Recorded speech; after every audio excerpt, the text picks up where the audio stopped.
കർത്താവിന്റെ പരിശുദ്ധമാകുന്ന നാമത്തിന് മഹത്വമുണ്ടാകട്ടെ. കഴിഞ്ഞ ദിവസങ്ങളിലായി ക്രിസ്തീയ വളർച്ചയെക്കുറിച്ചുള്ള ദർശനം എന്ന മഹത്തരമായ ഒരു വിഷയം തിരുമല ബ്രദർ അസംബ്ലിയുടെ പ്രത്യേകമായ താല്പര്യമനുസരിച്ച് ഓൺലൈനിൽ എടുക്കുവാൻ ഇടയായതിൽ ദൈവത്തിന് സ്തോത്രം ചെയ്യുന്നു. അതിന് മുഖാന്തരമായി തീർന്ന ചുമതലപ്പെട്ട സഹോദരന്മാരുടെ നന്ദി ഈ സമയത്ത് ഞാൻ പ്രകാശിപ്പിക്കുന്നു. I understand that this is the last class in that series. കഴിഞ്ഞ 3 ആഴ്ചകളിൽ നമുക്ക് വളരെ ക്രമീകൃതമായി വിഷയം പഠിക്കുവാൻ ദൈവം ഇടയാക്കിയിട്ടുണ്ട്. ഇന്ന് ഞാൻ അതിന്റെ 4ാം ഭാഗത്തേക്ക്, അതായത് ക്രിസ്തീയ വളർച്ചയുടെ വിഷൻ ദർശനം എന്ന വിഷയത്തിന്റെ 4ാം ഭാഗത്തേക്ക് വരികയാണ്. അതിനടിസ്ഥാനമായി ഞാൻ വായിക്കാൻ ആഗ്രഹിക്കുന്ന വേദഭാഗം എഫേസ്യ ലേഖനം 3-ാം അധ്യായത്തിന്റെ 14 മുതലുള്ള വാക്യങ്ങളാണ്. ആ വാക്യാംശങ്ങളെ ഞാൻ വായിക്കട്ടെ. അത് നിമിത്തം ഞാൻ സ്വർഗത്തിലും ഭൂമിയിലുമുള്ള സകല കുടുംബത്തിനും പേർ വരുവാൻ കാരണമായ പിതാവിന്റെ സന്നയിൽ മുട്ടുകുത്തുന്നു. അവൻ തന്റെ മഹത്വത്തിന്റെ ധനത്തിന് ഒത്തവണ്ണം അവന്റെ ആത്മാവിനാൽ നിങ്ങൾ അകത്തെ മനുഷ്യനെ സംബന്ധിച്ച് ശക്തിയോട് ബലപ്പെടുന്നു. ക്രിസ്തു വിശ്വാസത്താൽ നിങ്ങളുടെ ഹൃദയങ്ങളിൽ വസിക്കേണ്ടതിന് വരം നൽകണമെന്നും നിങ്ങൾ സ്നേഹത്തിൽ വേരൂന്നി അടിസ്ഥാനപ്പെട്ടവരായി വീതിയും നീളവും ഉയരവും ആഴവും എന്ത് എന്ന് സകല വിശുദ്ധന്മാരോടും കൂടെ ഗ്രഹിപ്പാനും പരിജ്ഞാനത്തെ കവിയുന്ന ക്രിസ്തുവിൻ സ്നേഹത്തെ അറിവാനും പ്രാപ്തരാകുകയും ദൈവത്തിന്റെ എല്ലാ നിറവിനോളം നിറഞ്ഞു വരികയും വേണം എന്നും പ്രാർത്ഥിക്കുന്നു. അപ്പോസ്തലനായ പൗലോസ് എഫേസോസിലെ വിശുദ്ധന്മാരുടെ ആത്മീയ വളർച്ചയ്ക്ക് വേണ്ടി പ്രാർത്ഥിക്കുന്ന ഒരു പ്രാർത്ഥനയാണ് ഈ വേദഭാഗം. നമ്മൾ പഠിച്ചുകൊണ്ടിരിക്കുന്ന വിഷയവും ക്രിസ്തീയ വളർച്ച എന്നുള്ള വിഷയമാണ്. അപ്പോൾ ഒരു ദൈവ പൈതൽ, അതായത് ഒരു വിശ്വാസി, അവൻ രക്ഷിക്കപ്പെട്ട ശേഷം കർത്താവായ യേശു ക്രിസ്തുവിൽ എപ്രകാരമാണ് അവന് വളർന്നുകൊണ്ടിരിക്കേണ്ടത് അല്ലെങ്കിൽ വളർച്ച പ്രാപിക്കേണ്ടത്, അതിന്റെ അനിവാര്യമാകുന്ന ഘടകങ്ങൾ എന്തൊക്കെയാണ് എന്നാണ് ഈ ദിവസങ്ങളിലൊക്കെ നമ്മൾ ചിന്തിച്ചുകൊണ്ടിരുന്നത്. അതിന്റെ ലാസ്റ്റ് പോർഷനാണിത്. ഇത് ക്രിസ്തീയ വളർച്ചയ്ക്ക് വേണ്ടിയുള്ള പൗലോസിന്റെ പ്രാർത്ഥനയാണ്. ആരുടെ?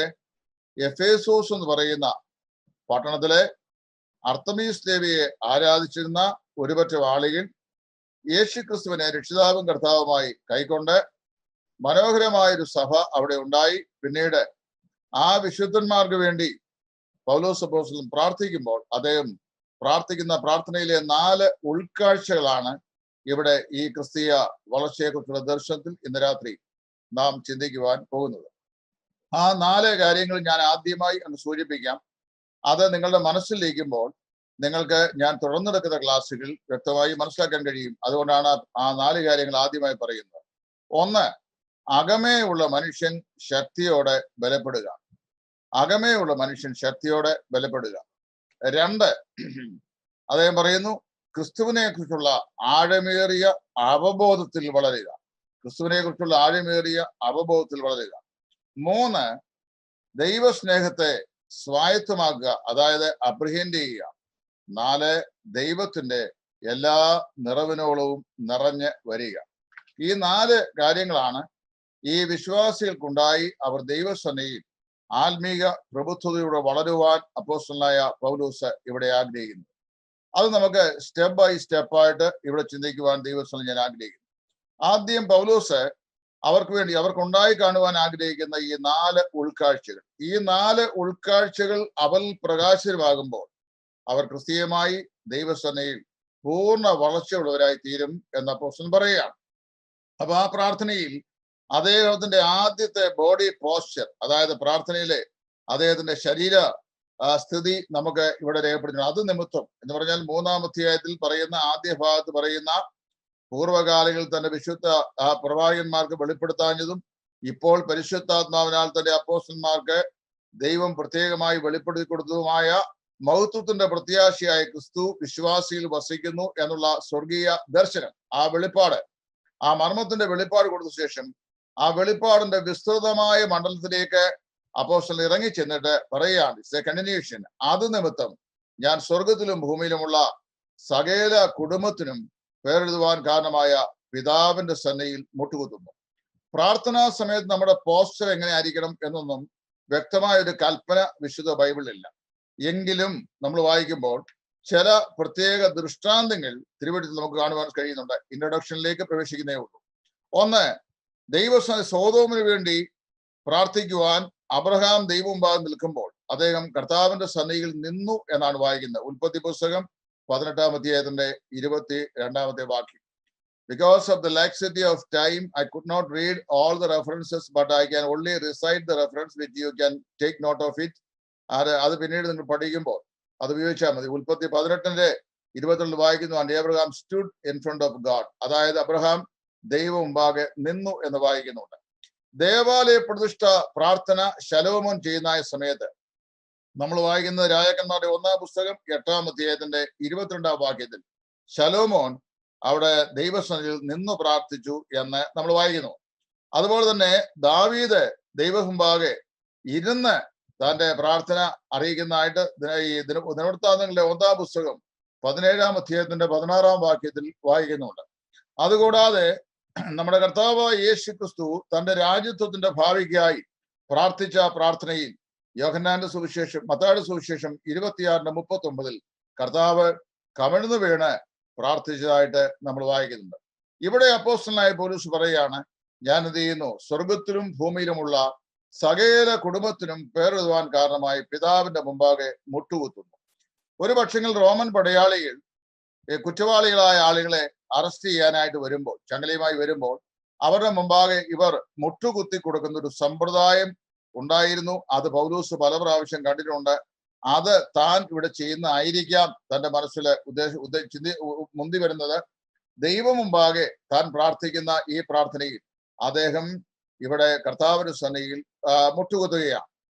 ഇവിടെ അദ്ദേഹം 4 കാര്യങ്ങൾക്കാണ് നിർദ്ദേശിച്ചത്. 4 പ്രത്യേക ഉൾക്കാഴ്ചകൾ, അതായത് ഈ വിശ്വാസികൾ ആത്മീകമായി വളർച്ച പ്രാപിക്കുവാൻ അവർ പ്രാപ്തരായി തീരേണ്ടതിന് അവർക്കുണ്ടാകേണ്ട 4 അനിവാര്യമായ ഉൾക്കാഴ്ചകൾക്ക് വേണ്ടിയാണ് അപ്പോസ്തലൻ പ്രാർത്ഥിക്കുന്നത്. പൗലോസ് എഫേസോസിലെ വിശുദ്ധന്മാർക്ക് വേണ്ടി പ്രാർത്ഥിക്കുന്ന ഈ ഉൾക്കാഴ്ചയ്ക്കായുള്ള പ്രാർത്ഥന, ഇത് എഫേസോസിലെ വിശുദ്ധന്മാർക്ക് മാത്രമല്ല, നമ്മുടെ കർത്താവിന്റെ പ്രത്യാഗമനമുള്ള കാലത്ത് ഭൂമിയിൽ അവശേഷിക്കുന്ന എല്ലാ വിശുദ്ധന്മാർക്കും അവരുടെ ആത്മീക വളർച്ചയ്ക്ക് ലഭ്യമാകേണ്ട ഉൾക്കാഴ്ചയാണ്. അതുകൊണ്ട് അതീവ പ്രാധാന്യം ഈ വിഷയം അറിയിക്കുന്നു എന്ന് നമുക്ക് ഇവിടെ മനസ്സിലാക്കുവാൻ കഴിയും. വളരെ വേഗത്തിൽ ഞാൻ വിഷയത്തിലേക്ക് പ്രവേശിക്കട്ടെ. ഒന്നാമത്തെ ഉൾക്കാഴ്ച, അതായത് the first sight, inner sight. അത് ആദ്യം എന്താണ് പറഞ്ഞുകൊണ്ട്, 1, അകമേയുള്ള മനുഷ്യൻ ശക്തിയോടെ ബലപ്പെടുക. കൊരിന്ത്യലേഖനത്തിൽ അപ്പോസ്തലൻ പറയുമ്പോൾ ഇങ്ങനെ, ഞങ്ങളുടെ പുറമേ ഉള്ള മനുഷ്യൻ നാൾക്കുനാൾ ക്ഷയിക്കുന്നു എങ്കിലും അകമേയുള്ള മനുഷ്യൻ ശക്തിയോടെ ബലപ്പെടുവാൻ ഇടയായിത്തീരുന്നു എന്ന് പറഞ്ഞിട്ടുണ്ട്. ഇന്നർ മാൻ എന്ന് പറയുന്ന ഒരു കൺസെപ്റ്റ് ആണ് ഇവിടെ അപ്പോസ്തലൻ പറയുന്നത്. നമ്മുടെ പുറമേ ഉള്ള ഈ ശരീരം, അതായത് എപ്രകാരം നമ്മുടെ ഈ പുറമേ ഉള്ള ശരീരം ദൃശ്യവൽക്കരിക്കപ്പെടുന്നുവോ അതുപോലെ എല്ലാ മനുഷ്യനും അകത്തൊരു മനുഷ്യനുണ്ട്. ആ മനുഷ്യനെ ആന്തരിക മനുഷ്യൻ അല്ലെങ്കിൽ ഇന്നർ മാൻ എന്നാണ് പറയുന്നത്. ഈ ആന്തരിക മനുഷ്യനാണ് ആത്മീകനായ മനുഷ്യൻ. ഈ അകമേയുള്ള മനുഷ്യനാണ് വീണ്ടും ജനനം സംഭവിച്ചിരിക്കുന്നത്. അകമേയുള്ള മനുഷ്യൻ വീണ്ടും ജനനം സംഭവിച്ച് ദൈവവേദനായി തീർന്നിരിക്കുകയാണ്. പുറമേ ഉള്ള മനുഷ്യന്റെ പരിപുഷ്ടമായ വളർച്ചയ്ക്ക് അത്യന്താപേക്ഷിതമായ ഘടകങ്ങളെ കഴിഞ്ഞ ആഴ്ചയിൽ നമ്മൾ പഠിച്ചു. അതായത് പുറമേ ഉള്ള മനുഷ്യന് ഏതെല്ലാം കാര്യങ്ങൾ വേണം, അതുപോലെ തന്നെ അകമേയുള്ള മനുഷ്യനും ഈ പറയപ്പെട്ട അനിവാര്യങ്ങളെല്ലാം ആവശ്യമാണ്. അതുകൊണ്ട് അകമേയുള്ള മനുഷ്യനും നിശ്ചയമായും അത് ശക്തിപ്പെടുവാൻ ദൈവ വചനത്തിൽ, വിശേഷാൽ കർത്താവിന്റെ വചനത്തിൽ നൽകപ്പെട്ടിരിക്കുന്ന ചില പ്രത്യേക നിർദ്ദേശങ്ങളുണ്ട്. അത് അകമേയുള്ള മനുഷ്യന് വളരെ അനിവാര്യമായിരിക്കുന്നു. അകമേയുള്ള മനുഷ്യൻ എങ്ങനെ ശക്തിപ്പെടുമെന്ന് ഇവിടെ അപ്പോസ്തലൻ പറയുന്നു. ആദ്യം 2 കാര്യങ്ങൾ അപ്പോസ്തലൻ സൂചിപ്പിക്കുകയാണ്. എങ്ങനെയാണ്? 1, ദൈവത്തിന്റെ ആത്മാവിനാൽ ശക്തിപ്പെടണം. ആ വാക്യങ്ങളിൽ തന്നെ ഇവിടെ അപ്പോസ്തലൻ പറയുകയാണ്, ഇങ്ങനെ നിങ്ങൾ എന്ത് ചെയ്യുന്നു, അവൻ തന്റെ മഹത്വത്തിന്റെ ധനത്തിനൊത്തവണ്ണം അവന്റെ ആത്മാവിനാൽ നിങ്ങൾ അകത്തെ മനുഷ്യനെ സംബന്ധിച്ച് ശക്തിയോടെ ബലപ്പെടണം. അപ്പൊ ഒന്നാമത്തെ ഉൾക്കാഴ്ച എന്ന് പറഞ്ഞാൽ, how to be strengthened of the inner man by the help of the holy spirit of God. ദൈവത്തിന്റെ പരിശുദ്ധാത്മാവിനാൽ അകമേ ഉള്ള മനുഷ്യൻ എപ്രകാരമാണ് ശക്തി പ്രാപിക്കേണ്ടത്, ശക്തിപ്പെടേണ്ടത് എന്നാണ് ആദ്യത്തെ നിർദ്ദേശം അപ്പോസ്തലൻ പറയുന്നത്. അതിൽ അദ്ദേഹം പറയുന്നു, 1, ദൈവാത്മാവിനാൽ ശക്തിപ്പെടുക. 2, ദൈവത്തിന്റെ മഹത്വത്തിന്റെ ധനത്തിന് ഒത്തവണ്ണം ശക്തിപ്പെടുക. 2 കാര്യങ്ങൾ കുറിക്കൊള്ളുക. 1, ദൈവത്തിന്റെ ആത്മാവിനാൽ ശക്തിപ്പെടുക. രണ്ട്, ദൈവത്തിന്റെ ധനത്തിന്റെ മഹത്വത്തിന് ഒത്തവണ്ണം ശക്തി പ്രാപിക്കുക. അതിൽ ആദ്യ ഭാഗം നമുക്ക് ചിന്തിക്കാം, ദൈവാത്മാവിനെ ശക്തിപ്പെടുക. ഇപ്പൊ രക്ഷിക്കപ്പെട്ട ഒരു ദൈവ പൈതൽ ദൈവത്തിന്റെ പരിശുദ്ധാത്മാവ് വസിക്കുന്നു എന്ന് തിരുവെഴുത്ത് പറയുന്നുണ്ട്. അതായത് ആത്മാവെന്ന ആദ്യ ദാനം ലഭിച്ചവരായ നാം ശരീരത്തിന് വീണ്ടുപോയ പുത്രത്തിനായി കാത്തിരിക്കുന്നു എന്നാണ് റോമാലേഖനത്തിൽ അപ്പോസ്തലൻ പറയുന്നത്. അപ്പോൾ ഒരു പാപി രക്ഷിക്കപ്പെടുമ്പോൾ ദൈവത്തിന്റെ പരിശുദ്ധാത്മാവ് അവന്റെ ഹൃദയത്തിലേക്ക് വരികയും അവിടെ പരിശുദ്ധാത്മാവ് നിവാസം ആരംഭിക്കുകയും ചെയ്യുന്നു. അത് ദൈവം വളരെ വ്യക്തമായി പറഞ്ഞിട്ടുണ്ട്. അങ്ങനെ ദൈവത്തിന്റെ പരിശുദ്ധാത്മാവ് നമ്മുടെ ജീവിതത്തിൽ വന്ന സ്ഥിരവാസം തുടങ്ങുന്നു എങ്കിലും നമ്മുടെ ആത്മീക ജീവിതത്തിന്റെ വളർച്ചയ്ക്ക് പരിശുദ്ധാത്മാവിന്റെ നിരന്തരമായ ശക്തി നമുക്ക് അനിവാര്യമാണ്. അതായത് ആത്മശക്തി ഇല്ലാതെ ആത്മീകമായി വളരുവാൻ ഒരിക്കലും ഒരു വിശ്വാസിക്ക് സാധിക്കുകയില്ല. അതുകൊണ്ട് നമ്മുടെ ആത്മീക വളർച്ചയുടെ അനിഷേധ്യമായിരിക്കുന്ന ഘടകമാണ് ദൈവത്തിന്റെ പരിശുദ്ധാത്മാവിന്റെ ശക്തി എന്ന് പറയുന്നത്. ഇവിടെ പറയപ്പെടുന്ന ഈ ശക്തിയെ അപ്പോസ്തലന് അതിന്റെ 1-ാം അധ്യായത്തിന്റെ 14-ാം വാക്യം മുതൽ, എഫേസ്യ ലേഖനം 1-ാം അധ്യായത്തിന്റെ 14-ാം വാക്യമുള്ള വാക്യങ്ങളിൽ അദ്ദേഹം പറയുമ്പോൾ പറയുന്നത് ഡ്യൂണാമിസ് പവർ എന്നാണ്. അതായത് ഈ ഡൈനാമിക് ആയിട്ടുള്ള പവർ. ഡ്യൂണാമിസ് എന്ന ഗ്രീക്ക് വാക്കാണ് ഉപയോഗിക്കുന്നത്. ഡ്യൂണാമിസ് എന്ന വാക്കിൽ നിന്നാണ് ഡൈനാമൈറ്റ് എന്ന് പറയുന്ന ഇംഗ്ലീഷ് പദം ഉണ്ടായത്. അപ്പൊ ഡൈനാമിക് ആയിട്ടുള്ള പവർ, അജയ്യ ശക്തി എന്നാണ് ആ വാക്കിന്റെ അർത്ഥം. ആർക്കും തടുക്കാനാവാത്ത ശക്തി, അതാണ് ഇവിടെ പറയപ്പെടുന്ന പരിശുദ്ധാത്മാവിന്റെ ശക്തി. അജയ്യമായ ശക്തി. ആ ശക്തിയെ കുറെ കൂടെ വ്യക്തമായി നമ്മൾ പറഞ്ഞു കഴിഞ്ഞാൽ, അരിമത്യയിലെ യോസേപ്പിന്റെ കല്ലറയിൽ 100 റാത്തൽ സുഗന്ധ വർഗങ്ങളിട്ട് ലിനനം കൊണ്ട് വരിഞ്ഞു മുറുക്കി പൊതിഞ്ഞു കെട്ടി കല്ലറയിൽ വെച്ച നമ്മുടെ കർത്താവായ യേശുവിന്റെ ശരീരത്തെ 3-ാം ദിവസം ആ റൂമാൽ നിന്ന് പുറത്തു കൊണ്ടുവരുവാൻ അവനിൽ വ്യാപരിച്ച ശക്തി, അതിനെയാണ് അജയ്യ ശക്തി എന്ന് പറയുന്നത്. അത് നമുക്കറിയാമല്ലോ. റോമൻ മുദ്ര ഭേദിച്ച് ഈ കല്ലറയുടെ വാതിക്കൽ വെച്ചിരുന്ന ഏതാണ്ട് 2000-ഓളം കിലോഗ്രാം തൂക്കം വരുന്നത് എന്ന് പുരാവസ്തു ഗവേഷകന്മാരായ ആൾക്കാരുടെ നിരന്തരമായിരിക്കുന്ന പരിവേഷണത്തിലൂടെ സ്ഥിരീകരിച്ച ഭാരമേറിയ കല്ല് ഉരുട്ടി മാറ്റി റോമൻ മുദ്രയെ പൊട്ടിച്ച് കല്ലറയ്ക്കകത്ത് പ്രവേശിച്ച് റൂമാലിൽ പൊതിഞ്ഞ അവന്റെ ശരീരം, അത് 100 റാത്തൽ സുഗന്ധദ്രവ്യം കൊണ്ട് പൊതിയപ്പെട്ട ശരീരത്തെ പുനർജീവിപ്പിച്ച അല്ലെങ്കിൽ പുനരുത്ഥാനം ചെയ്യിപ്പിച്ച ശക്തി, ആ ശക്തിയാണ് ഇവിടെ പറയപ്പെടുന്ന അജയ്യ ശക്തി എന്ന് പറയുന്നത്. അതാണ് ഡ്യൂണാമിസ് എന്ന വാക്കുകൊണ്ട് ഇവിടെ ഉദ്ദേശമാകുന്നത്. ഇപ്പൊ രക്ഷിക്കപ്പെട്ട ദൈവത്തിന്റെ എല്ലാ മക്കൾക്കും, അതായത് വിശ്വാസികൾക്കും, ഈ പവർ ദൈവം നൽകിയിട്ടുണ്ട്. ആ പവർ നമ്മൾ ഉപയോഗിക്കുക മാത്രം ചെയ്താൽ മതി. അതുകൊണ്ടാണ് അപ്പോസ്തലൻ പറയുമ്പോൾ കർത്താവായ യേശുവിനെ മരിച്ചവരിൽ നിന്ന് ഉയർപ്പിച്ചവന്റെ ആത്മാവ് നിങ്ങളിൽ വസിക്കുന്നുവെങ്കിൽ ദൈവം നിങ്ങളെയും ക്രിസ്തുവോടുകൂടെ ഉയർപ്പിച്ച് ദൈവസന്നിധിയിൽ നിർത്തുമെന്ന് ഞങ്ങൾ അറിയുന്നു എന്ന് അപ്പോസ്തലനായ പൗലോസ് പറയുന്നതിന്റെ ആശയതാണ്. കർത്താവായ യേശുവിനെ മരിച്ചവരിൽ നിന്ന് ഉയർപ്പിച്ചവന്റെ ആത്മാവ് എന്ന് പറഞ്ഞു കഴിഞ്ഞാൽ ഈ അജയ്യമായിരിക്കുന്ന ദൈവത്തിന്റെ ആത്മാവാണ്. അജയ്യമായ ദൈവത്തിന്റെ ആത്മാവിന്റെ ശക്തിയാണ്. ആ ശക്തി വിശ്വസിക്കുന്ന എല്ലാ ദൈവമക്കളിലുമുണ്ട്, എല്ലാ വിശ്വാസികളിലുമുണ്ട്. അപ്പൊ ഇത് ദൃഷ്ടാന്തീകരിക്കാനായി ഞാനൊരു ദൃഷ്ടാന്തം പറയും. നമ്മുടെ ഈ മൂലമറ്റം പവർ ഹൗസില് 6 ജനറേറ്ററുകൾ ഇലക്ട്രിസിറ്റി ഉത്പാദിപ്പിക്കുന്നുണ്ട്. അതിന്റെ കിലോ വാട്ട്സ്, അതായത് ഉത്പാദനത്തിന്റെ കിലോ വാട്ട്സ് എന്ന് പറയുന്നത് വളരെ വലുതാണ്. അപ്പൊ ആ കിലോ വാട്ട്സ് വൈദ്യുതിയെ ലഘൂകരിച്ച്, അതായത് അത് കുറച്ചു കൊണ്ടുവന്ന് 240 വാട്ട്സ് ഉള്ള ഇലക്ട്രിസിറ്റി പവറായിട്ടാണ് നമ്മുടെ ഗ്രഹ ആവശ്യങ്ങൾക്ക് വേണ്ടി ഇവിടെ തന്നിരിക്കുന്നത്. യൂറോപ്പിലും അമേരിക്കൻ ഐക്യനാടുകളിലും അത് 110 വോൾട്ടിലാണ് അത് സർക്യൂട്ടിൽ തന്നിട്ടുള്ളത്. ഇവിടെ 240 വോൾട്ടിലാണ് നമുക്ക് അത് തരുന്നത്.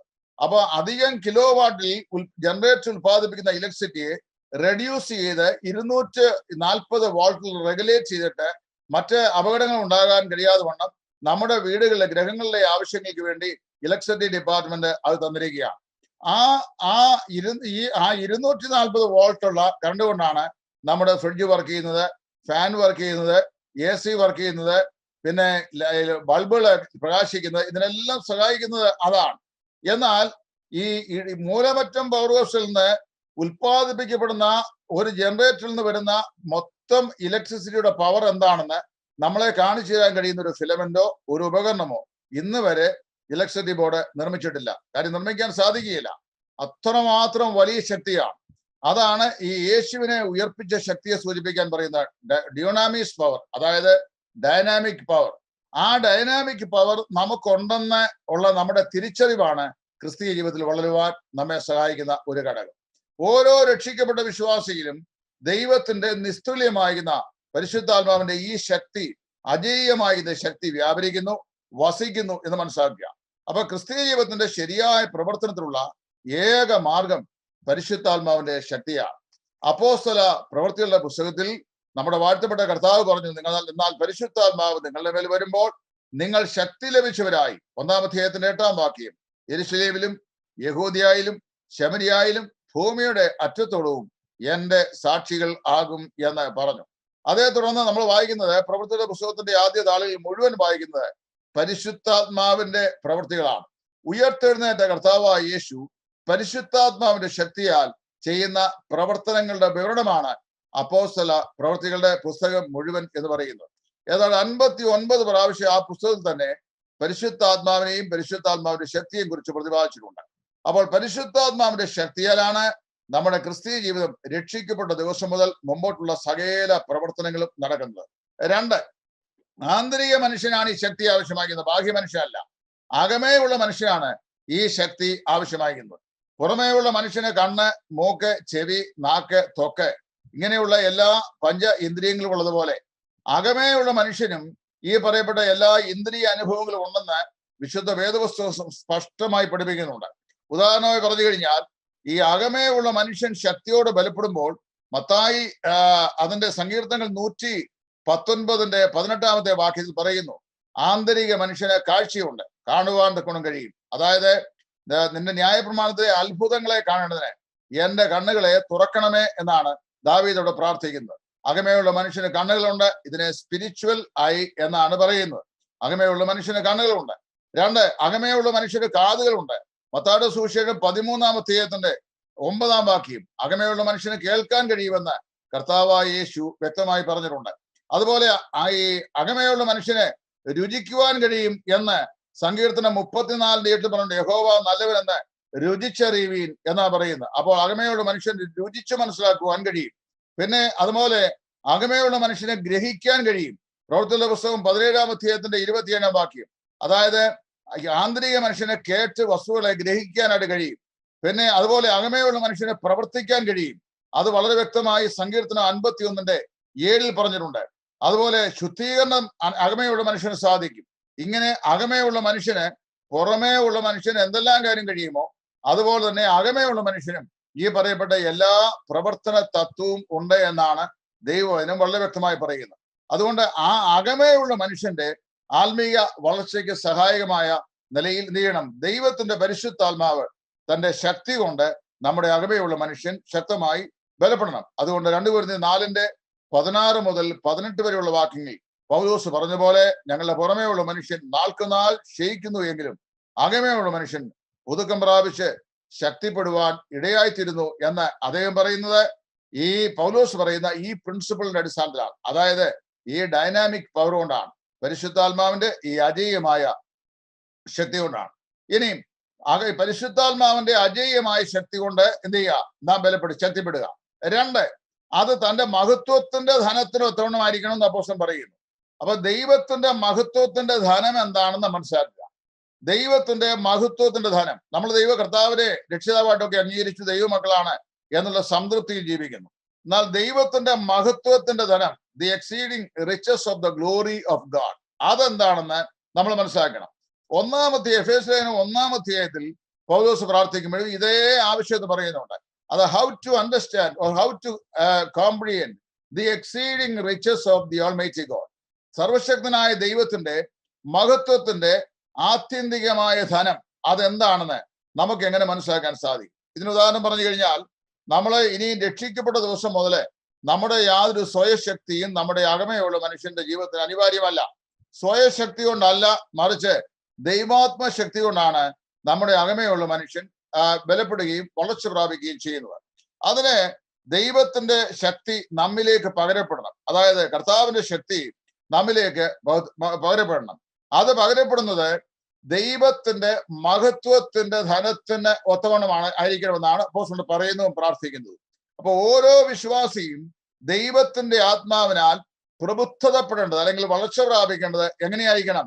According to the great riches of the glory of God. ദൈവത്തിന്റെ മഹത്വത്തിന്റെ ധനത്തിന് ഒത്തവണ്ണം ആയിരിക്കണം. ഇത് പറയുമ്പോൾ അതിനൊരു ദൃഷ്ടാന്തം ഞാനിങ്ങനെ പറയാം. നമ്മൾ ഒരാളുടെ കയ്യിൽ 1 കോടി രൂപ ഉണ്ടെന്ന് ചിന്തിക്കുക. 1 കോടി രൂപ നമ്മുടെ കയ്യിലുണ്ട്. ആ 1 കോടി രൂപയിൽ നിന്ന് ഒരു 500 രൂപ നമ്മൾ ഒരാൾക്ക് കൊടുത്തു എന്ന് പറഞ്ഞു കഴിഞ്ഞാൽ നമുക്കുള്ള 1 കോടി രൂപയിൽ 99,99,500 രൂപയും നമ്മുടെ കയ്യിലുണ്ട്. ബാക്കി 500 രൂപയാണ് നമ്മളൊരാൾ കൊടുത്തത്. അപ്പൊ നമുക്കുള്ളതിൽ നിന്ന് ഒരു ചെറിയ അംശം നമ്മൾ കൊടുത്തു. അതാണ് നമ്മൾ സാധാരണയായി ചെയ്യുന്നത്. എന്നാൽ 1 കോടി രൂപയുള്ള ഒരാള് ആ 1 കോടി രൂപയിൽ നിന്ന് 20 ലക്ഷം രൂപ ഒരാൾ കൊടുത്ത് ചിന്തിക്കുക. അതിനെയാണ് അദ്ദേഹത്തിന്റെ ധനത്തിന്റെ മഹത്വത്തിന് ഒത്തവണ്ണം കൊടുത്തു എന്ന് പറയുന്നത്. അദ്ദേഹം ഒരു കോടിപതിയാണ്. കോടിപതിയാകുന്ന ഇദ്ദേഹം ചെയ്യുന്നു, തനിക്കുള്ള പണത്തിന്റെ വലിപ്പം അല്ലെങ്കിൽ അതിന്റെ പ്രതാപം അനുസരിച്ച് അദ്ദേഹം കൊടുക്കുന്നു. അപ്പൊ നമ്മള് വിശ്വാസികളായ നമ്മുടെ അകമേയുള്ള മനുഷ്യനെ സംബന്ധിച്ച് ശക്തിപ്പെടേണ്ടത് എങ്ങനെയാന്ന് ചോദിച്ചു കഴിഞ്ഞാൽ വെറും നിസ്സാരമാകുന്ന ദൈവശക്തിയിലല്ല, മറിച്ച് ദൈവത്തിന്റെ മഹത്വത്തിന്റെ ധനത്തിന് ഒത്തവണ്ണം എന്ന് പറഞ്ഞാൽ അത്രയും ശക്തമായ നിലയിൽ എന്ത് ചെയ്യണം, നമ്മള് ദൈവസേനയിൽ ബലപ്പെടണം. ഇതാണ് പൗലോസ് പ്രാർത്ഥിക്കുന്നത്. അപ്പൊ ദൈവത്തിന്റെ മഹത്വത്തിന്റെ പ്രതാപത്തിനൊത്ത ദൈവാത്മശക്തി ഒരു വിശ്വാസിയിൽ വ്യാപരിച്ചാൽ ആ വിശ്വാസി നിശ്ചയമായും ആത്മീക വളർച്ച പ്രാപിച്ച് ക്രിസ്തു എന്ന തലയോളം അവൻ എത്തിച്ചേരും എന്നുള്ളതില് യാതൊരു സംശയമില്ല എന്നാണ് ഇവിടെ പറയുന്ന ഈ വാക്കുകൊണ്ട് നമുക്ക് മനസ്സിലാക്കുവാനായിട്ട് സാധിക്കുന്നത്. അപ്പോൾ ഒന്നാമത്തെ വിഷയം അപ്പോസ്തലൻ പ്രാർത്ഥിക്കുന്നതാണ്. അവിടെ നമ്മൾ ആദ്യം പഠിച്ചതാണ് ആത്മീക വളർച്ചയുടെ 4 ഉൾക്കാഴ്ചകൾ. 1, അകമേ ഉള്ള മനുഷ്യൻ ദൈവത്തിന്റെ ആത്മാവിനാൽ ശക്തിപ്പെടുക. 2, ദൈവത്തിന്റെ മഹത്വത്തിന്റെ ധനത്തിനൊത്തവണ്ണം ശക്തിപ്പെടുക. ഇത് നാം പ്രത്യേകം മനസ്സിലാക്കുക. അപ്പൊ ദൈവത്തിന്റെ ധനത്തിന്റെ മാഹാത്മ്യം എന്താണെന്ന് നമ്മൾ ആരാഞ്ഞ് അറിയുമ്പോഴാണ് വാസ്തവത്തില് ആ ദൈവിക മഹത്വത്തിന്റെ വലിപ്പം മനസ്സിലാക്കി ആ വലിപ്പത്തിലേക്ക് നമുക്ക് ഉയർന്നു വരുവാനായിട്ട് സാധിക്കുന്നത്. അപ്പൊ ദൈവത്തിന്റെ മഹത്വം നമ്മൾ മനസ്സിലാക്കും തോറും ദൈവിക മഹത്വത്തിലേക്ക് നാം എന്ത് ചെയ്യും, ഉയർന്ന് വന്നുകൊണ്ടിരിക്കും. അതിനെയാണ് വാസ്തവത്തില് ക്രിസ്തുവിന്റെ സ്വഭാവത്തിന് അനുരൂപരായി രൂപാന്തരപ്പെടുന്ന പ്രവർത്തന തത്വം എന്ന് പറയുന്നത്. കർത്താവായ യേശു ക്രിസ്തുവിന്റെ സ്വഭാവത്തിന് അനുരൂപരായി രൂപാന്തരപ്പെടുന്ന പ്രവർത്തന തത്വം വളരെ ആഴമേറിയ ഒരു ആത്മീയ ആശയമാണ് അതിനകത്തുള്ളത്. ഇതെല്ലാം കൂടെ എനിക്ക് ചേർത്ത് പറയാനായിട്ട് ഇന്ന് രാത്രി സാധിക്കുകയില്ല. അതുകൊണ്ട് ലെറ്റ് മീ കൺസൈസ് ഇറ്റ്. അതായത് വളരെ ചുരുക്കമായി ഞാൻ പറഞ്ഞു കഴിഞ്ഞാൽ നമ്മൾ എന്ത് ചെയ്യുക, ദൈവത്തിന്റെ പരിശുദ്ധാത്മാവിന്റെ വലിയ ശക്തി, അജയ്യമായ ശക്തി നമ്മിൽ വ്യാപരിപ്പിക്കുവാൻ നാം ദൈവത്തെ അനുവദിക്കുക. നമ്മുടെ അകമേയുള്ള മനുഷ്യരിൽ സ്വൈരവിഹാരം ദൈവാത്മശക്തി ചെയ്യുമ്പോൾ നമ്മൾ എന്ത് ചെയ്യും, ദൈവശക്തിയിൽ വളർച്ച പ്രാപിക്കും. ഒരു ദൈവപൈതൽ കർത്താവ് ആഗ്രഹിക്കുന്ന തലങ്ങളിലേക്ക് ക്രിസ്തീയ വളർച്ചയുള്ളവരായി, ആത്മീക വളർച്ചയുള്ളവനായി തീരും. പല ആളുകളും കാലപ്പഴക്ക് നോക്കിയാൽ ഉപദേശകന്മാരാകേണ്ടവരാണ്. പക്ഷെ അവർക്ക് ഇപ്പോഴും ഉപദേശത്തിന്റെ ബാലപാഠങ്ങൾ പറഞ്ഞു കൊടുക്കേണ്ടത് ആവശ്യമായി വരുന്നു. എന്താ കാരണം ചോദിച്ചു കഴിഞ്ഞാൽ ഈ ആത്മീയ വളർച്ചയുടെ അപര്യാപ്തയാണ്. ദൈവത്തിന്റെ ആത്മശക്തിയാൽ അല്ലാതെ സ്വശക്തിയാൽ ഒരിക്കലും ദൈവ കൃപയിൽ നമുക്ക് ആ നിലയിൽ വളരുവാൻ സാധിക്കുകയില്ല എന്ന് ആദ്യം തന്നെ ഓർത്തുകൊള്ളുക. ഇനി രണ്ടാമത്തെ ആശയം പൗലോസോട് പറയുന്ന രണ്ടാമത്തെ ഉൾക്കാഴ്ച, ക്രിസ്തുവിനെ കുറിച്ചുള്ള ആഴമേറിയ അവബോധം ഓരോ വിശ്വാസിക്കും ഉണ്ടായിട്ട് ക്രിസ്തുവിന്റെ വ്യക്തിത്വത്തിന്റെ ആഴത്തെക്കുറിച്ചുള്ള അവബോധത്തിൽ വളരുക. അതാണ് പൗലോസോട് പ്രാർത്ഥിക്കുന്ന രണ്ടാമത്തെ പ്രാർത്ഥന. അതെങ്ങനെയാന്ന് ചോദിച്ചാൽ അത് പൗലോസ് വളരെ വ്യക്തമായി ഇവിടെ പറയുന്നു. 3 ദൃഷ്ടാന്തങ്ങൾ, അതായത് ഇല്ലിസ്ട്രേഷൻസ് അദ്ദേഹം പറഞ്ഞിട്ടുണ്ട്. ആ 3 പദങ്ങൾ അദ്ദേഹം ഉപയോഗിച്ചിരിക്കുന്നത് 3 പദങ്ങളും വളരെ വ്യക്തതയോടുകൂടി ഇവിടെ പറയാം. അദ്ദേഹം പറയുന്നത്, 1, നിങ്ങൾ എന്ത് ചെയ്യണം, ആ വാക്യങ്ങൾ തന്നെ അദ്ദേഹം പറയുന്നു, നിങ്ങൾ ക്രിസ്തു വിശ്വാസത്താൽ നിങ്ങളുടെ ഹൃദയങ്ങളിൽ വസിക്കേണ്ടതിനും 2 വരം നൽകണമെന്നും നിങ്ങൾ സ്നേഹത്തിൽ വേരൂന്നി അടിസ്ഥാനപ്പെട്ടവരായി. അപ്പൊ 3 പദങ്ങളാണ് പറഞ്ഞത്. 1, വസിക്കുക, അതായത് ഡ്വൽ, വസിക്കുക, അധിവാസം. 2, വേരൂന്നുക, റൂട്ടഡ്. 3ാമത് പറയുന്നത് അടിസ്ഥാനപ്പെട്ടവരായി തീരുക, ഗ്രൗണ്ടഡ്. അപ്പം ഡ്വെൽ ചെയ്യുക, 2 റൂട്ടഡ് ആയി തീരുക, 3 ഗ്രൗണ്ടഡ് ആയി തീരുക. അത് 3 ഞാൻ ചെറുതായിട്ടൊന്ന് വിശദീകരിക്കാം. കർത്താവായ യേശു ക്രിസ്തുവിനെ കുറിച്ചുള്ള ആഴമേറിയ അവബോധം എന്ന് പറയുന്ന കാര്യം നമ്മളെ പഠിപ്പിക്കാൻ 3 പദപ്രയോഗങ്ങൾ അപ്പോസ്തലനായ പൗലോസ് ഇവിടെ ഉപയോഗിക്കുകയാണ്. അതിൽ 1 അത് ആദ്യമേ പറയുന്നതാണ് നിങ്ങൾ എന്ത് ചെയ്യണം, അവനിൽ വസിക്കണം. അതായത് ക്രിസ്തു വിശ്വാസത്താൽ നിങ്ങളിൽ വസിക്കണം എന്ന് പറഞ്ഞു കഴിഞ്ഞാൽ ക്രിസ്തു വിശ്വാസത്താൽ നിങ്ങളുടെ ഹൃദയങ്ങളിൽ വസിക്കുക. കർത്താവായ യേശു രക്ഷിക്കപ്പെട്ടപ്പോൾ നമ്മുടെ ഹൃദയത്തിൽ വന്നതാണ്. നമ്മൾ കർത്താവിനെ സ്വീകരിച്ചപാട് ക്രിസ്തു അവിടെ വാസവും തുടങ്ങിയിട്ടുണ്ട്. എന്നാൽ എന്ത് ചെയ്യണം? പ്രായോഗിക ക്രിസ്തീയ ജീവിത തലത്തിൽ എല്ലായ്പ്പോഴും ക്രിസ്തു നിരന്തരമായി നമ്മിൽ വസിച്ചുകൊണ്ടിരിക്കുന്നു എന്നുള്ള അനുഭവത്തിന്റെ ജ്ഞാനം വിശ്വാസിക്കുണ്ടാകണം. അതായത് always to be conscious to the fact that Christ is dwelling in us. ക്രിസ്തു നമ്മിൽ അധിവസിക്കുന്നു എന്നുള്ളത് എല്ലായ്പ്പോഴും അറിഞ്ഞുകൊണ്ടിരിക്കുന്ന അവസ്ഥ. അതിനെയാണ് ഇവിടെ പറയുന്ന ക്രിസ്തു വിശ്വാസത്താൽ നിങ്ങളുടെ ഹൃദയങ്ങളിൽ വസിക്കുക എന്ന് പറയും.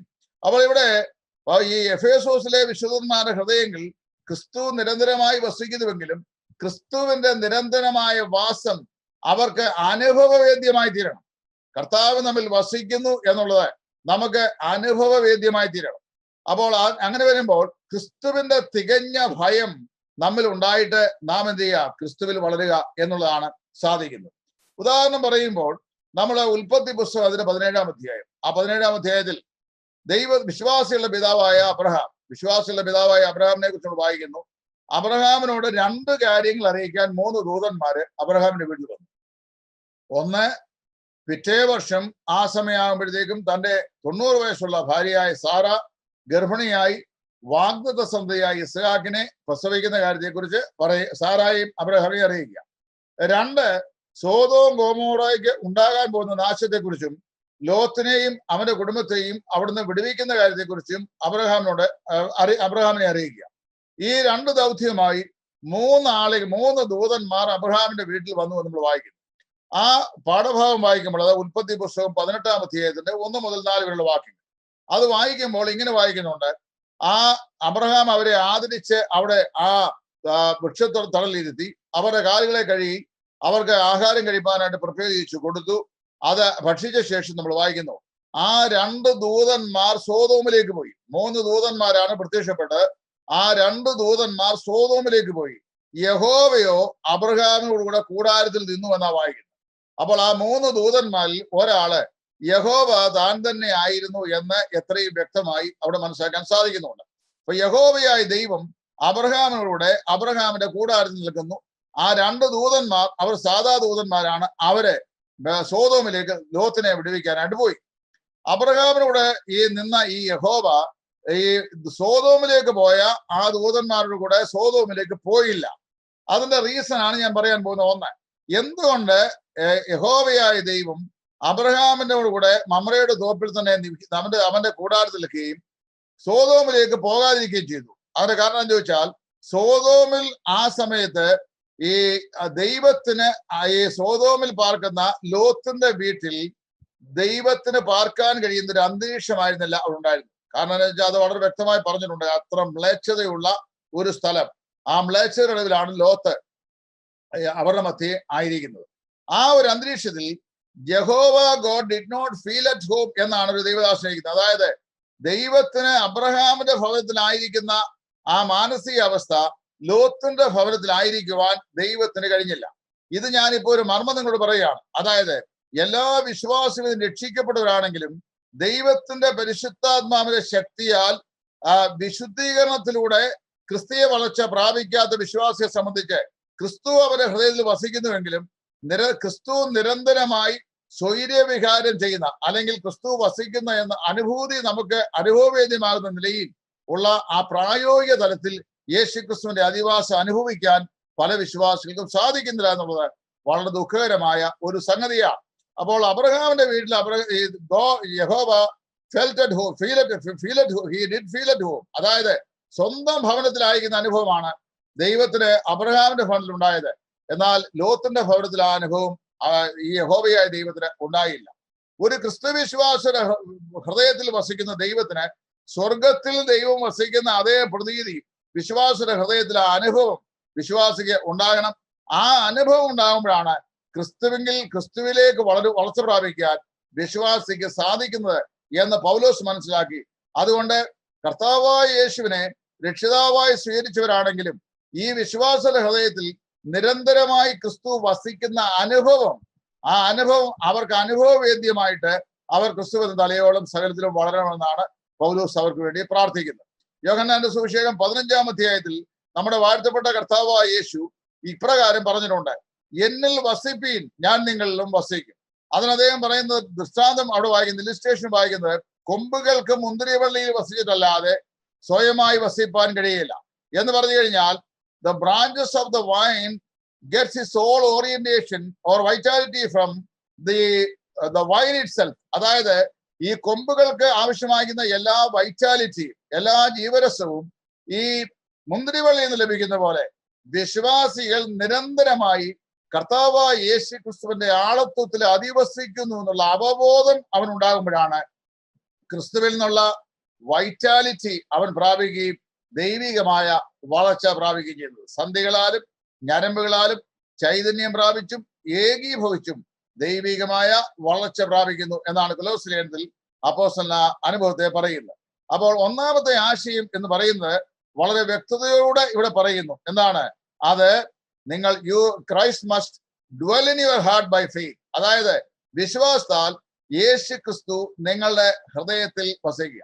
ഞാൻ അല്പം കൂടെ തെളിവായി പറഞ്ഞു കഴിഞ്ഞാൽ, ഒരു ഉയർന്ന പോലീസ് ഉദ്യോഗസ്ഥൻ അല്ലെങ്കിൽ ഒരു ഉയർന്ന ബഹുമാന്യനായ ഒരാള് നമ്മുടെ വീട്ടിൽ വന്ന് പാർക്കുന്നു എന്ന് ചിന്തിക്കുക. അദ്ദേഹം നമ്മുടെ വീട്ടിൽ പാർക്കുമ്പോൾ നമ്മൾ എത്രയോ കരുതലോടുകൂടിയായിരിക്കും നമ്മുടെ വീട്ടിൽ ബിഹേവ് ചെയ്യുന്നത്.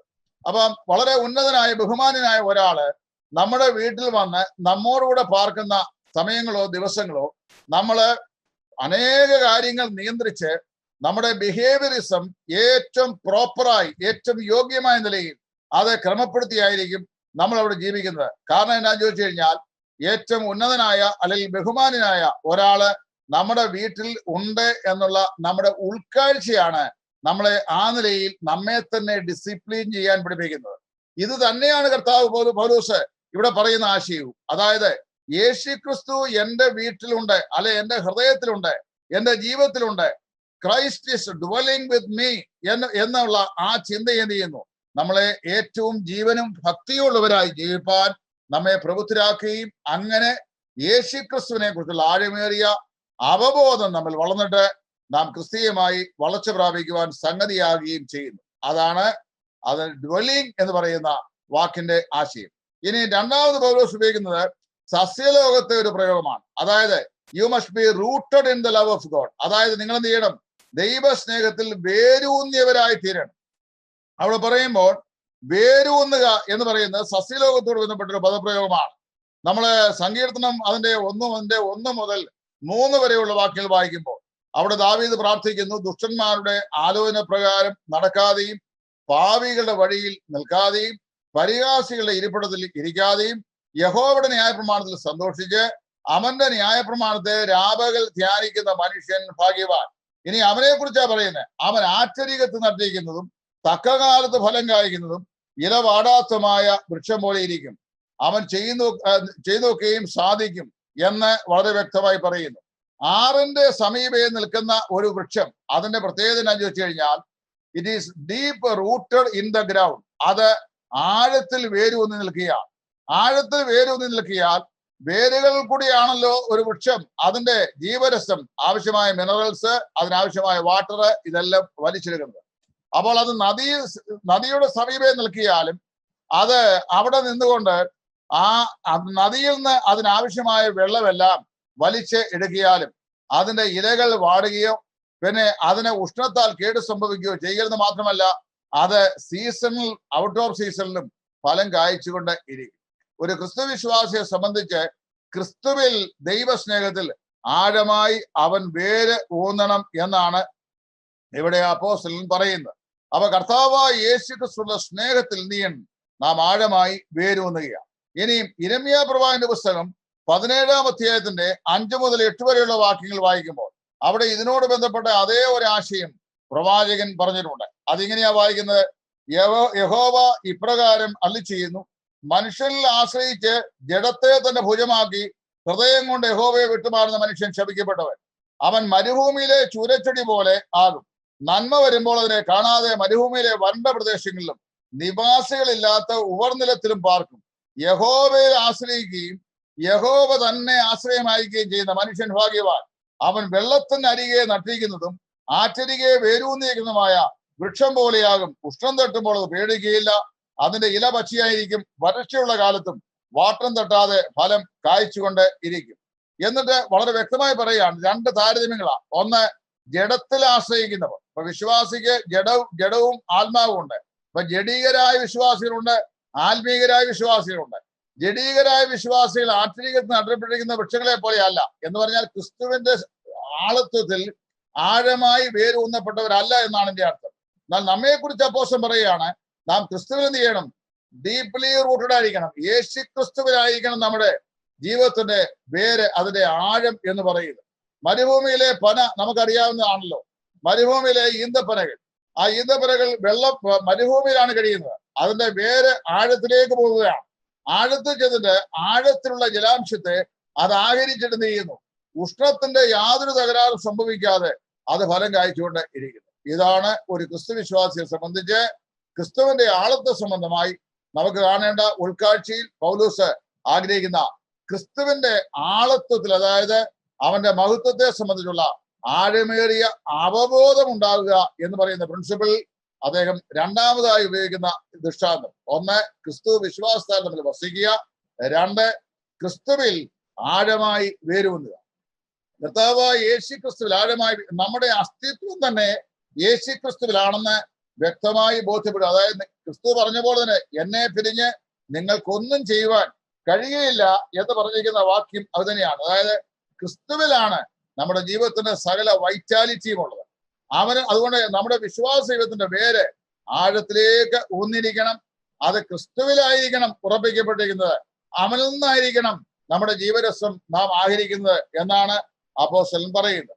ഇനി മൂന്നാമതായി അദ്ദേഹം ഉപയോഗിക്കുന്ന പദപ്രയോഗം എന്ന് പറയുന്നത് ഗ്രൗണ്ടഡ് എന്ന വാക്കാണ്. ഒന്ന് ഡ്വെൽ, രണ്ട് റൂട്ടഡ്, മൂന്നാമത്തെ ഗ്രൗണ്ടഡ്.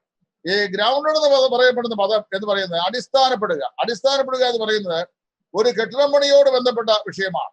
ഒരു കെട്ടിടത്തിന്റെ ഏറ്റവും പ്രധാനപ്പെട്ട ഭാഗം എന്ന് പറയുന്നത് അതിന്റെ അടിസ്ഥാനമാണ്. അടിസ്ഥാനം എത്ര ആഴത്തിലേക്ക് പോകുന്നു അത്രത്തോളം ആ കെട്ടിടം ഉയരത്തിലേക്ക് പോകാനായിട്ട് സാധിക്കും. അതുകൊണ്ട് സാധാരണയായി കൺസ്ട്രക്ഷൻ എഞ്ചിനീയേഴ്സ് മണ്ണ് പരിശോധനയൊക്കെ ചെയ്ത ശേഷം അതിന് ഉറപ്പുള്ള ഒരു അടിസ്ഥാനത്തിലാണ് ഒരു കെട്ടിടത്തിന്റെ ശിലാസ്ഥാപനം ചെയ്യുന്നത്. അപ്പോൾ ഇവിടെ ഏറ്റവും ഈ നിങ്ങൾ അടിസ്ഥാനപ്പെട്ടവരായി തരിക എന്ന് പറഞ്ഞു കഴിഞ്ഞാൽ ഉറപ്പുള്ള ഒരു തറയിൽ, അതായത് കർത്താവായ യേശു ക്രിസ്തുവിൽ, യുഗങ്ങളുടെ പാറയായ ക്രിസ്തുവിൽ തന്നെ എന്ത് ചെയ്യുക? നമ്മുടെ വിശ്വാസം അടിസ്ഥാനപ്പെട്ടിരിക്കുക എന്നാണ് എന്റെ അർത്ഥം. അങ്ങനെ വരുമ്പോൾ നമുക്ക് സാഹചര്യത്തിന്റെ സമ്മർദ്ദങ്ങളാൽ ഒരിക്കലും ഒരു ഉലച്ചിലുണ്ടാവുകയില്ല. നമുക്ക് പ്രകൃതിയുടെ പ്രയാസങ്ങളെ ഭയപ്പെടേണ്ടതായിട്ട് ആവശ്യം വരികയില്ല. കാരണം അതെന്ത് ചെയ്യാണ്? ആഴ കുഴിച്ച് അതിന്മേൽ അടിസ്ഥാനപ്പെട്ടവരായി ഇരിക്കുകയാണ്. ഇവിടെ പറയപ്പെടുന്ന അടിസ്ഥാനപ്പെടുക എന്ന് പറയുന്നത് ഉപദേശത്തിന്റെയും പ്രായോഗികതയുടെയും അടിസ്ഥാനമാണ്. പുതിയ നിയമമാണ് നമുക്കുള്ള ഉപദേശത്തിന്റെ അടിസ്ഥാനം. അതായത് 21 ലേഖനങ്ങളാണ്. റോമർ തുടങ്ങി യൂദ വരെയുള്ള 21 ലേഖനങ്ങളാണ് ദൈവസഭയിലെ ക്രിസ്തീയ വിശ്വാസികളുടെ ആത്മീക വളർച്ചയ്ക്ക് ആവശ്യമായ ഉപദേശങ്ങളുടെ അടിസ്ഥാനം എന്ന് പറയുന്നത്. പ്രവർത്തികളുടെ പുസ്തകമാണ് നമുക്കുള്ള പ്രായോഗികതയുടെ അടിസ്ഥാനമായി നമുക്ക് നൽകപ്പെട്ടിരിക്കുന്നത്. അപ്പോൾ ഉപദേശത്തിന്റെ അടിസ്ഥാനവും പ്രായോഗികതയുടെ അടിസ്ഥാനവും, ഈ അടിസ്ഥാനം നമ്മൾ നന്നായി ഇടപെട്ടവരായിരിക്കണം. അങ്ങനെ നന്നായി അടിസ്ഥാനമില്ലാത്ത ആളുകളാണ് ഉപദേശത്തിന്റെ ഓരോ കാറ്റിനാൽ അലഞ്ഞിടുന്ന ശിശുക്കളെ പോലെ ആയിത്തീരുന്നത്.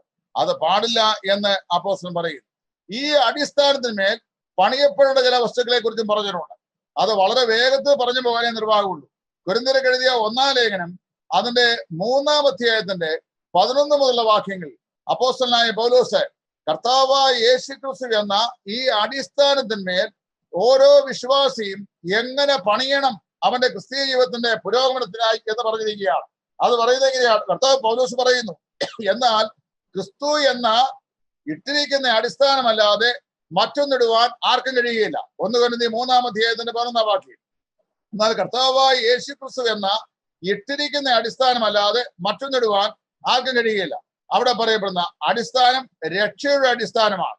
സകല ഭൂസിഭാവാസികളുമായുള്ളവരെ എങ്കിലേക്ക് തിരിഞ്ഞ് രക്ഷപ്പെട്ടുകൊള്ളുവിൻ, ഞാനല്ലാതെ ഒരു ദൈവമില്ലല്ലോ.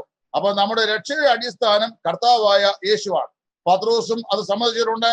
ആകാശത്തിന്റെ കീഴിൽ ഭൂമിക്ക് മുകളിൽ നാം രക്ഷ പ്രാപിക്കേണ്ടതിന് യേശു ക്രിസ്തു എന്ന അടിസ്ഥാനമല്ലാതെ മറ്റൊരു നാമമില്ലെന്നാണ് പത്രോസും പറയുന്നത്. അപ്പോൾ ഇവിടെ പൗലോസ് പറയാണ്, എനിക്ക് ലഭിച്ച ദൈവകൃപയ്ക്കൊത്തവണ്ണം പ്രധാന ശില്പിയായി ഒരു അടിസ്ഥാനം ഇട്ടിരിക്കുന്നു. എനിക്ക് ലഭിച്ച ദൈവകൃപയ്ക്കൊത്തവണ്ണം ഒരു പ്രധാന ശില്പിയായി അടിസ്ഥാനം ഇട്ടിരിക്കുന്നു. മറ്റൊരുത്തൻ മീതെ പണിയും. എന്നാൽ ഓരോരുത്തൻ എങ്ങനെ താന്റെ പണി ചെയ്യും എന്നുള്ളത് ഓരോരുത്തരും ഓർത്തുകൊള്ളട്ടെ. ആ അടിസ്ഥാനത്തിന്മേൽ ആരെങ്കിലും പൊന്ന്, വെള്ളി, വിലയേറിയ കല്ല്, മരം, പുല്ല്, വൈക്കോൽ എന്നിവ കൊണ്ട് പണിതാൽ അവന്റെ പ്രവൃത്തി വെളിപ്പെട്ട് വരും. തീ തന്നെ അത് ശോധന ചെയ്യും. ഒരുവന്റെ പ്രവൃത്തി നിലനിൽക്കുമെങ്കിൽ അവന് പ്രതിഫലം ലഭിക്കും. വെന്തുപോയെങ്കിലോ തനിക്ക് ഛേദം വരും, താനോ രക്ഷിക്കപ്പെടും. എന്നാൽ തീയിൽ കൂടി എന്ന പോലെ അത്രേ എന്നാണ് അവിടെ അപ്പോസ്തലൻ ആ പാസേജിൽ പറയുന്നത്. അപ്പോൾ കർത്താവായ യേശുക്രിസ്തു എന്ന അടിസ്ഥാനത്തിന്മേൽ ഒരു വിശ്വാസി എന്ത് ചെയ്യണം? വളരെ അടിസ്ഥാനപ്പെട്ടവരായിരിക്കണം. അടിസ്ഥാനപ്പെട്ട് ആ അടിസ്ഥാനത്തിന്മേൽ അവൻ എങ്ങനെ പണിയണം? അവന്റെ വളർച്ചയ്ക്ക് വേണ്ടിയാ, അവന്റെ ആത്മീയ വളർച്ചയ്ക്ക് വേണ്ടിയാ. അവിടെ രണ്ട് വ്യത്യസ്ത മെറ്റീരിയൽ പറഞ്ഞിട്ടുണ്ട്. ഒന്ന് പൊന്ന്, വെള്ളി, വിലയേറിയ കല്ല്. രണ്ട് മരം, പുല്ല്, വൈക്കോൽ. എന്ന് പറഞ്ഞാൽ വെന്തു പോകുന്നതും തീയിൽ പരിശോധന ചെയ്താൽ പരിശോധനയെ അതിജീവിക്കുന്നതുമായ വസ്തുക്കൾ എന്നതിന്റെ അർത്ഥം. തീ കൊണ്ടാണ് ശോധന ചെയ്യപ്പെടുന്നത്. അപ്പൊ തീയെ കൊണ്ട് ശോധന ചെയ്യപ്പെടുമ്പോൾ തീയെ അതിജീവിക്കുന്ന വസ്തുക്കളാണ് പൊന്ന്, വെള്ളി, വിലയേറിയ കല്ല്. അത് തീയിൽ കൂടി പ്രോസസ് ചെയ്യപ്പെടുന്തോറും അതിന്റെ ശോഭ വർദ്ധിക്കുകയും അതിന്റെ മൂല്യം വർദ്ധിക്കുകയും അതിന്റെ ഗുണം വർദ്ധിക്കുകയും അതിന്റെ വില വർദ്ധിക്കുകയും ചെയ്യുന്നു. എന്നാൽ മരം, പുല്ല്, വൈക്കോൽ എന്നിവ ഏറ്റവും ബലഹീനമായതും നശ്വരമായതും തീയിൽ കൂടിയുള്ള ടെക്സ്റ്റിൽ നിലനിൽക്കാത്തതുമാണ്. അതുകൊണ്ട് അപ്പോസ്തലൻ പറയുകയാണ്, നിങ്ങൾ എന്ത് ചെയ്യണം?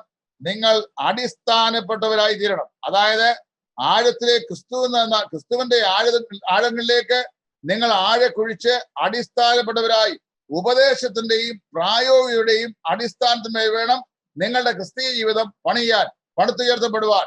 നിങ്ങൾ ആത്മീയ വളർച്ച പ്രാപിക്കേണ്ടത് യേശു ക്രിസ്തു എന്ന ആഴക്കുഴിച്ച് ദൈവം ഇട്ടിരിക്കുന്ന ഈ അടിസ്ഥാനത്തിന്മേലാണ്.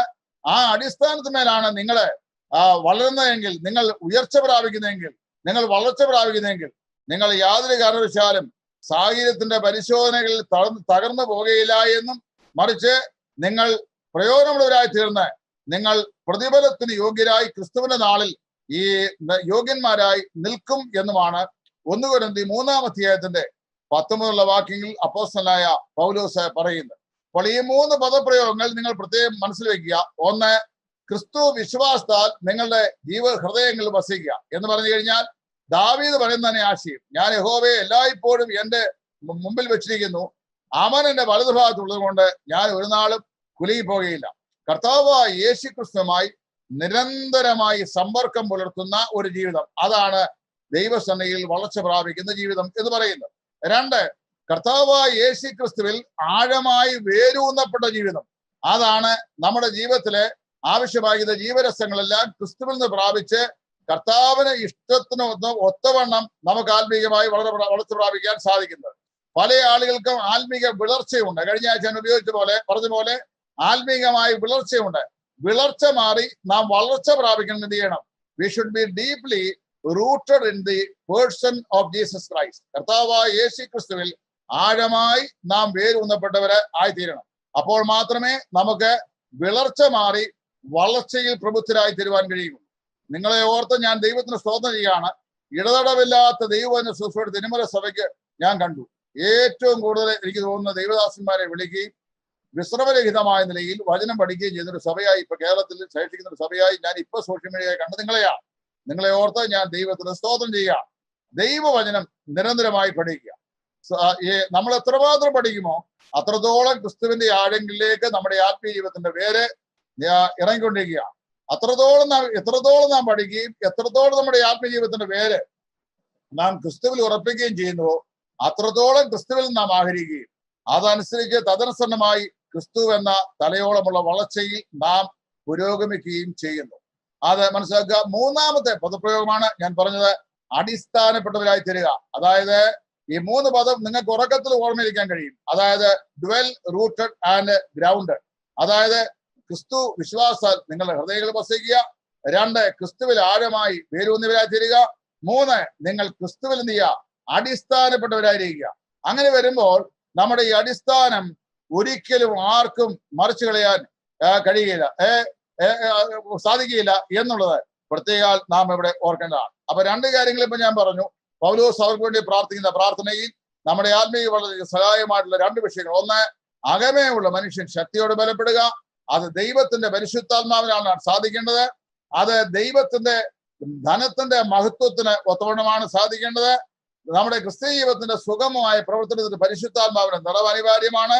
അത് ആന്തരിക മനുഷ്യനാണ് ഈ ശക്തി പ്രാപിക്കേണ്ടത്. പരിശുദ്ധാത്മാവാണ് ആന്തരിക മനുഷ്യന് ഈ ശക്തി നൽകുന്നത്. ഭാഗികമായി യാതൊരു ശക്തിയോ കഴിവുകളോ നമ്മുടെ ആത്മീക വളർച്ചയ്ക്ക് ഉപകരിക്കപ്പെടുകയില്ല. അകമേയുള്ള മനുഷ്യന്റെ ആത്മീക വളർച്ചയ്ക്ക് ആന്തരിക മനുഷ്യന് ആവശ്യമായിരിക്കുന്ന സ്വർഗീയമായിരിക്കുന്ന പ്രമാണങ്ങളാണ് അനിവാര്യം. രണ്ടാമതായി പഠിച്ചത് ക്രിസ്തുവിനെ കുറിച്ചുള്ള ആഴമേറിയ അവബോധമാണ്. മൂന്നാമത് അപ്പോസ്തലൻ പറയുന്നത് അതിന്റെ 3-ാം അധ്യായത്തിന്റെ 18-ഉം 19-ഉം വാക്യങ്ങളാണ്. 3-ാം അധ്യായത്തിന്റെ 18-ാം 19-ഉം വാക്യങ്ങളിൽ നമ്മൾ വായിച്ചത് ഇങ്ങനെയാണ്. അതായത് വളരെ വ്യക്തതയോടെ അപ്പോസ്തലൻ പറയുന്നു, നിങ്ങൾ എന്ത് ചെയ്യണം? നിങ്ങളെ അടിസ്ഥാനപ്പെട്ടവരായി വീതിയും നീളവും ഉയരവും ആഴവും എന്തെന്ന് സകല വിശുദ്ധന്മാരോട് ഗ്രഹിപ്പാനും പരിജ്ഞാനത്തെ കവിയുന്ന ക്രിസ്തുവിൻ സ്നേഹത്തെ അറിയുവാനും നിങ്ങൾ പ്രാപ്തരായിട്ടുണ്ട്. അപ്പോൾ ദൈവ സ്നേഹത്തെ എന്ത് ചെയ്യുക? പ്രാപ്യമാക്കുക. അതാണ് ക്രിസ്തീയ വളർച്ചയുടെ മൂന്നാമത്തെ ഘടകം. അതായത് വളർച്ചയ്ക്ക് സഹായകമായ മൂന്നാമത്തെ വിഷയം ഉൾക്കാഴ്ചയായി അപ്പോസ്തലൻ പറയുന്നത് ദൈവ സ്നേഹത്തെ പ്രാപ്യമാക്കുക. അതെങ്ങനെ ആകുന്നത്? നമ്മൾ ദൈവ സ്നേഹത്താലല്ലേ വാസ്തവത്തിൽ രക്ഷിക്കപ്പെട്ടതും വിശുദ്ധന്മാരായി തീർന്നതും. ഇനി എങ്ങനെ ആ ദൈവ സ്നേഹത്തെ പ്രാപ്യമാക്കുന്നത് എന്ന് ചോദിച്ചു കഴിഞ്ഞാൽ, അവിടെ ദൈവ സ്നേഹത്തെ അറിയുക എന്നതിന് ഇവിടെ അപ്പോസ്തലൻ ഉപയോഗിച്ചിരിക്കുന്ന ഗ്രീക്ക് വാക്കിന് apprehend the love of God എന്നാണ് വാസ്തവത്തിൽ തർജ്ജമയുണ്ട്. That you must be able to apprehend the love of God. അതായത് ദൈവ സ്നേഹത്തിന്റെ നീളം, വീതി, ഉയരം, ആഴം ഇത് അപ്രിഹെൻഡ് ചെയ്യാനായിട്ട് നിങ്ങൾ പ്രാപ്തരായിരിക്കണം. എന്താണ് ഈ അപ്രിഹെൻഷൻ എന്ന് പറഞ്ഞു കഴിഞ്ഞാൽ? അപ്രിഹെൻഷൻ എന്ന വാക്കിന് വാസ്തവത്തില് അവകാശമാക്കുക, മുറുകെ പിടിക്കുക എന്നൊക്കെയുള്ള അർത്ഥമാണ്. അതായത് അവകാശമാക്കുക, ദൈവിക വാഗ്ദത്തങ്ങളെ അവകാശമാക്കുക, ദൈവവചനത്തെ എന്ത് ചെയ്യുക? മുറുകെ പിടിക്കുക. പൗലോസ് അപ്പോസ്തലനെ കൊലോസ്യർ പറയുന്നു, നിങ്ങൾ എന്ത് ചെയ്യണം? നിങ്ങളെ ഉപദേശത്തിന്റെ ഓരോ കാറ്റിനാൽ അലഞ്ഞൊഴുന്ന ശിശുക്കളായിരിക്കാതെ നിങ്ങൾ സ്നേഹത്തിൽ സത്യം സംസാരിച്ചുകൊണ്ട് തലയെ മുറുകെ പിടിക്കണം. അതാണ് അവിടെ പറയുന്നത്. തലയെന്ന് പറഞ്ഞ കർത്താവായ യേശുവാണ്.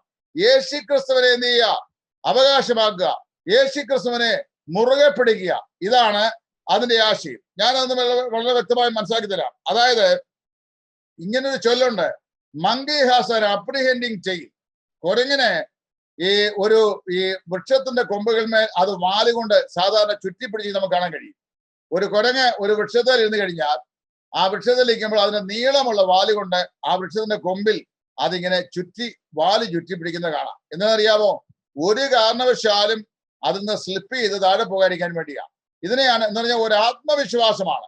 ആ കുരങ്ങ് ഒരു വൃക്ഷത്തിന്റെ കൊമ്പിലിരിക്കുമ്പോൾ ഏറ്റവും ഉയരത്തിലാണ് ഇരിക്കുന്നതെങ്കിലും അതിന്റെ വാലുകൊണ്ട് വാലിന്റെ തുമ്പ് കൊണ്ട് ഈ മരത്തിന്റെ വൃക്ഷത്തിന്റെ കൊമ്പിന്മേൽ അതിങ്ങനെ വട്ടം ചുറ്റി പിടിക്കുമ്പോൾ the monkey is apprehending its tail with the bough of the tree. അതായത് മരത്തിന്റെ കൊമ്പിന്മേൽ എന്ത് ചെയ്യാണ്? അത് മുറുകെ പിടിക്കുക. എന്ന് പറഞ്ഞാൽ അതിന് ആത്മധൈര്യം ലഭിക്കുകയാണ്. അപ്പൊ വാസ്തവത്തില് നിങ്ങൾ എന്ത് ചെയ്യണം? ദൈവസ്നേഹത്തെ ആരാഞ്ഞ് അറിയുക എന്ന് പറഞ്ഞു കഴിഞ്ഞാൽ ദൈവസ്നേഹത്തെ അപ്രിഹെൻഡ് ചെയ്യുക, അല്ലെങ്കിൽ അവകാശമാക്കുക, അല്ലെങ്കിൽ അതിനെ മുറുകെ പിടിക്കുക എന്നാണ് എൻ്റെ അർത്ഥം. ഇപ്പൊ ദൈവസ്നേഹത്തിന് 4 ഡയമെൻഷൻ പറഞ്ഞിട്ടുണ്ട്. ആ 4 ഡയമെൻഷൻ പറയുന്നത് അങ്ങനെ നിങ്ങൾ എന്ത് ചെയ്യണം? ദൈവസ്നേഹത്തിന്റെ പരിജ്ഞാനത്തിൽ കഴിയുന്ന ദൈവസ്നേഹത്തെ നിങ്ങൾ അറിയേണ്ടത് എങ്ങനെയാണ്? അതിന്റെ നീളം, ഉയരം, ആഴം, വീതി എന്നിവയെ നിങ്ങൾ അറിയാൻ പ്രാപ്തരായിത്തീരണം. അതെങ്ങനെ സാധിക്കുമെന്ന് എനിക്കറിയാൻ വയ്യ. ഉദാഹരണം പറഞ്ഞു കഴിഞ്ഞാൽ ഞാൻ ഇങ്ങനെ പറയാം. അതായത് നമുക്ക് ത്രിമാനങ്ങളായ കാര്യങ്ങളെ മാത്രമേ മനസ്സിലാക്കാൻ കഴിയുള്ളൂ. നമ്മുടെ ബ്രെയിന് 3 ഡയമെൻഷണൽ ഫാക്ടേഴ്സ് മാത്രമേ മനസ്സിലാക്കാൻ കഴിയുള്ളൂ. പ്രശസ്തനായ ഒരു ദൈവശാസ്ത്രജ്ഞൻ പറയുന്നത് man cannot comprehend the 4th dimension whereas God himself is in 4th dimension. അതായത് 4th dimension എന്ന ദൈവം താൻ തന്നെയാകിയാൽ മനുഷ്യന് 3 ഡയമെൻഷണൽ ഫാക്ടേഴ്സേ മനസ്സിലാക്കാൻ കഴിയുള്ളൂ. എന്ന് പറഞ്ഞാൽ നീളം, വീതി, ഉയരം അല്ലെങ്കിൽ ആഴം, ഇതിൽ ഈ 3 കാര്യങ്ങളെ മനസ്സിലാക്കാൻ കഴിയുള്ളൂ. പക്ഷെ ഇവിടെ അപ്പോസ്തലൻ പറയുന്നത് നിങ്ങൾ ദൈവസ്നേഹത്തിന്റെ നീളം, ഉയരം, വീതി, ആഴം ഇവ എന്താണെന്ന് അറിയാൻ പ്രാപ്തരായിത്തീരണം. എന്ന് പറഞ്ഞാൽ അതിനെ നിങ്ങൾ അപ്രിഹെൻഡ് ചെയ്യണം, അല്ലെങ്കിൽ നിങ്ങൾ അതിനെ അവകാശമാക്കണം. അതെങ്ങനെ സാധിക്കും? ദൈവസ്നേഹത്തിന്റെ 4 അതിരുകളാണ് അവിടെ പറയുന്നത്. അത് ത്രിമാന ഭാവങ്ങളെ മാത്രം അറിയാൻ കഴിവുള്ള ബൗദ്ധികനായ മനുഷ്യൻ ദൈവസ്നേഹത്തിന്റെ 4th ഡയമെൻഷൻ, അതിന്റെ 4ാമത്തെ ആഴം, അതിന്റെ 4th ഡയമെൻഷനെ മനസ്സിലാക്കുക എന്ന് പറഞ്ഞു കഴിഞ്ഞാൽ ഈ നമ്മുടെ സാമാന്യമായ 1300 ഗ്രാം തൂക്കമുള്ള ഈ തലച്ചോറ് കൊണ്ട് സാധിക്കുകയില്ല. അപ്പൊ ഫോർത്ത് ഡയമെൻഷൻ എന്ന് പറയുന്നത് ഏറെ തെറ്റിദ്ധരിക്കപ്പെട്ടുള്ള ഒരു പദപ്രയോഗമാണ്. അതായത് നമ്മുടെ ഈ മഹേഷ് യോഗിയെ പോലെയുള്ള പ്രശസ്തന്മാരായ ഇന്ത്യൻ ഫിലോസഫീസ്, മഹാരാഷ്ട്രയിലെ പ്രശസ്തമായ യൂണിവേഴ്സിറ്റിയിൽ ചാൻസലറായിരുന്ന ആളാണ് മഹേഷ് യോഗി. അദ്ദേഹം ഇന്ത്യയിൽ രൂപം കൊടുത്തൊരു പ്രസ്ഥാനമാണ് ട്രാൻസെൻഡന്റൽ മെഡിറ്റേഷൻ എന്ന് പറയുന്ന സംഘടന. അതൊരു ഫിലോസഫിക്കൽ സൊസൈറ്റിയാണ്. ട്രാൻസെൻഡന്റൽ മെഡിറ്റേഷൻ എന്ന് പറയുമ്പോൾ അതിനകത്തെ അംഗങ്ങളൊക്കെ ആരൊക്കെയെന്നറിയാവോ? എന്നെ പോലെയുള്ള ആൾക്കാരല്ല.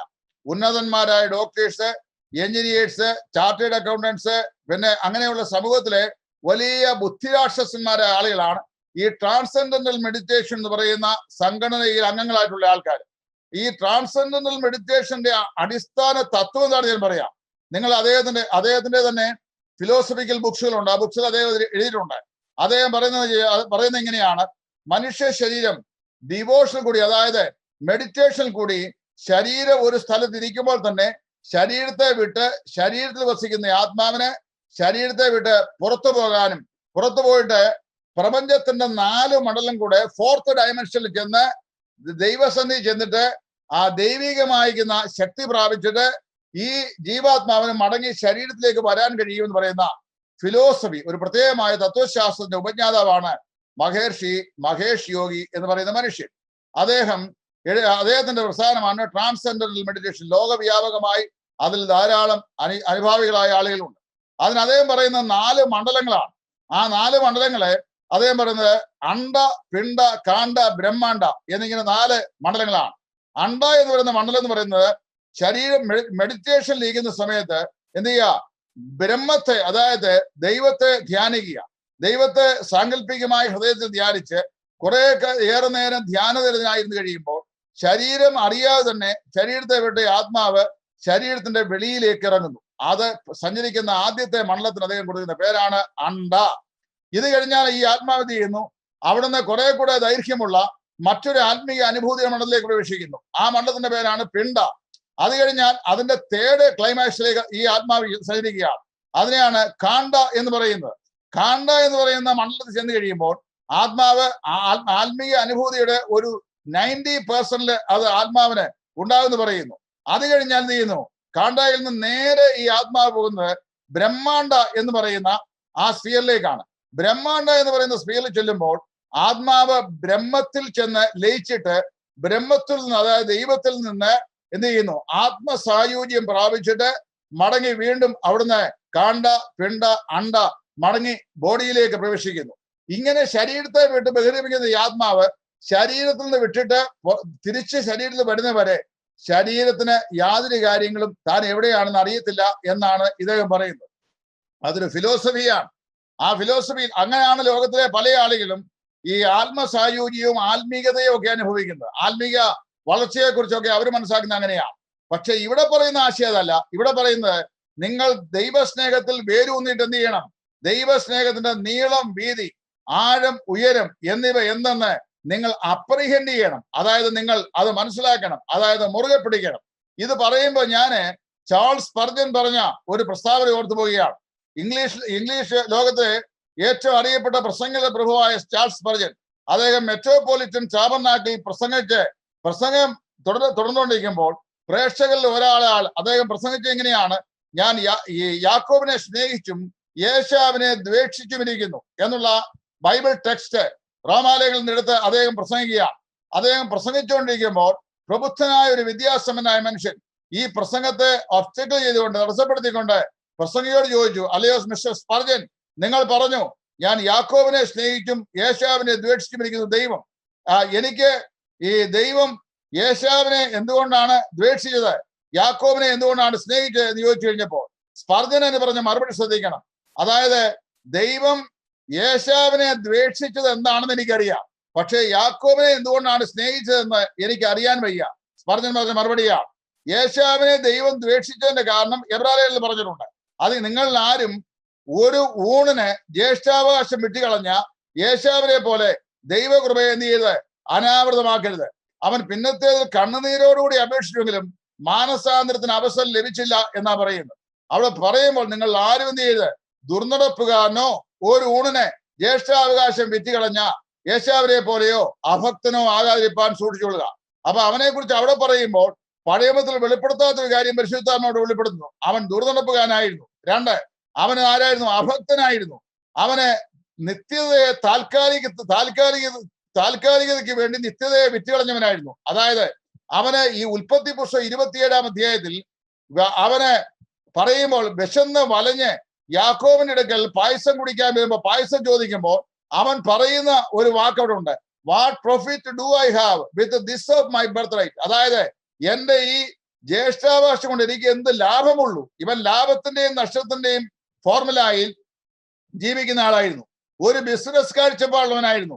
കൊമേഴ്ഷ്യലൈസ് ചെയ്യപ്പെട്ട ജീവിതമായിരുന്നു. അതുകൊണ്ട് എന്ത് ചെയ്തു? അവൻ ദൈവകൃപയെ അനാവൃതമാക്കി. അതുകൊണ്ട് ദൈവം അവന് വേണ്ടി വെച്ചിരുന്ന ജ്യേഷ്ഠാവകാശത്തിന്റെ ആന്തരികമായ രഹസ്യവും അതിന്റെ വലിപ്പവും അതിന്റെ മഹത്വവും മനസ്സിലാക്കുവാൻ അവന് സാധിച്ചില്ല. പ്രിയപ്പെട്ട വിശ്വാസികളെ, ഇവിടെ ഈ പാഠഭാഗം സ്പർജനം പറഞ്ഞതിന്റെ അർത്ഥം ഇതാണ്. അപ്പോൾ അവനെ ദൈവം തള്ളിക്കളഞ്ഞതിന്റെ കാര്യം എനിക്കറിയാം. അവൻ ദുർനടപ്പുകാരനായിരുന്നു, അവൻ അഭക്തനായിരുന്നു, അവൻ നിത്യതയെ കാണാൻ കഴിയാതെ താൽക്കാലികത്വത്തെ കണ്ട് അതിൽ സംതൃപ്തിപ്പെടുന്നവനായിരുന്നു. അതായത് നിത്യതയുടെ വാല്യൂ മനസ്സിലാക്കാൻ കഴിയാത്തവനായിരുന്നു. അവന് ഒരു ഗ്ലാസ് പായസത്തിന് വേണ്ടി ഒരു ജ്യേഷ്ഠാവകാശം അവൻ എഴുതി കൊടുത്തു കളഞ്ഞു.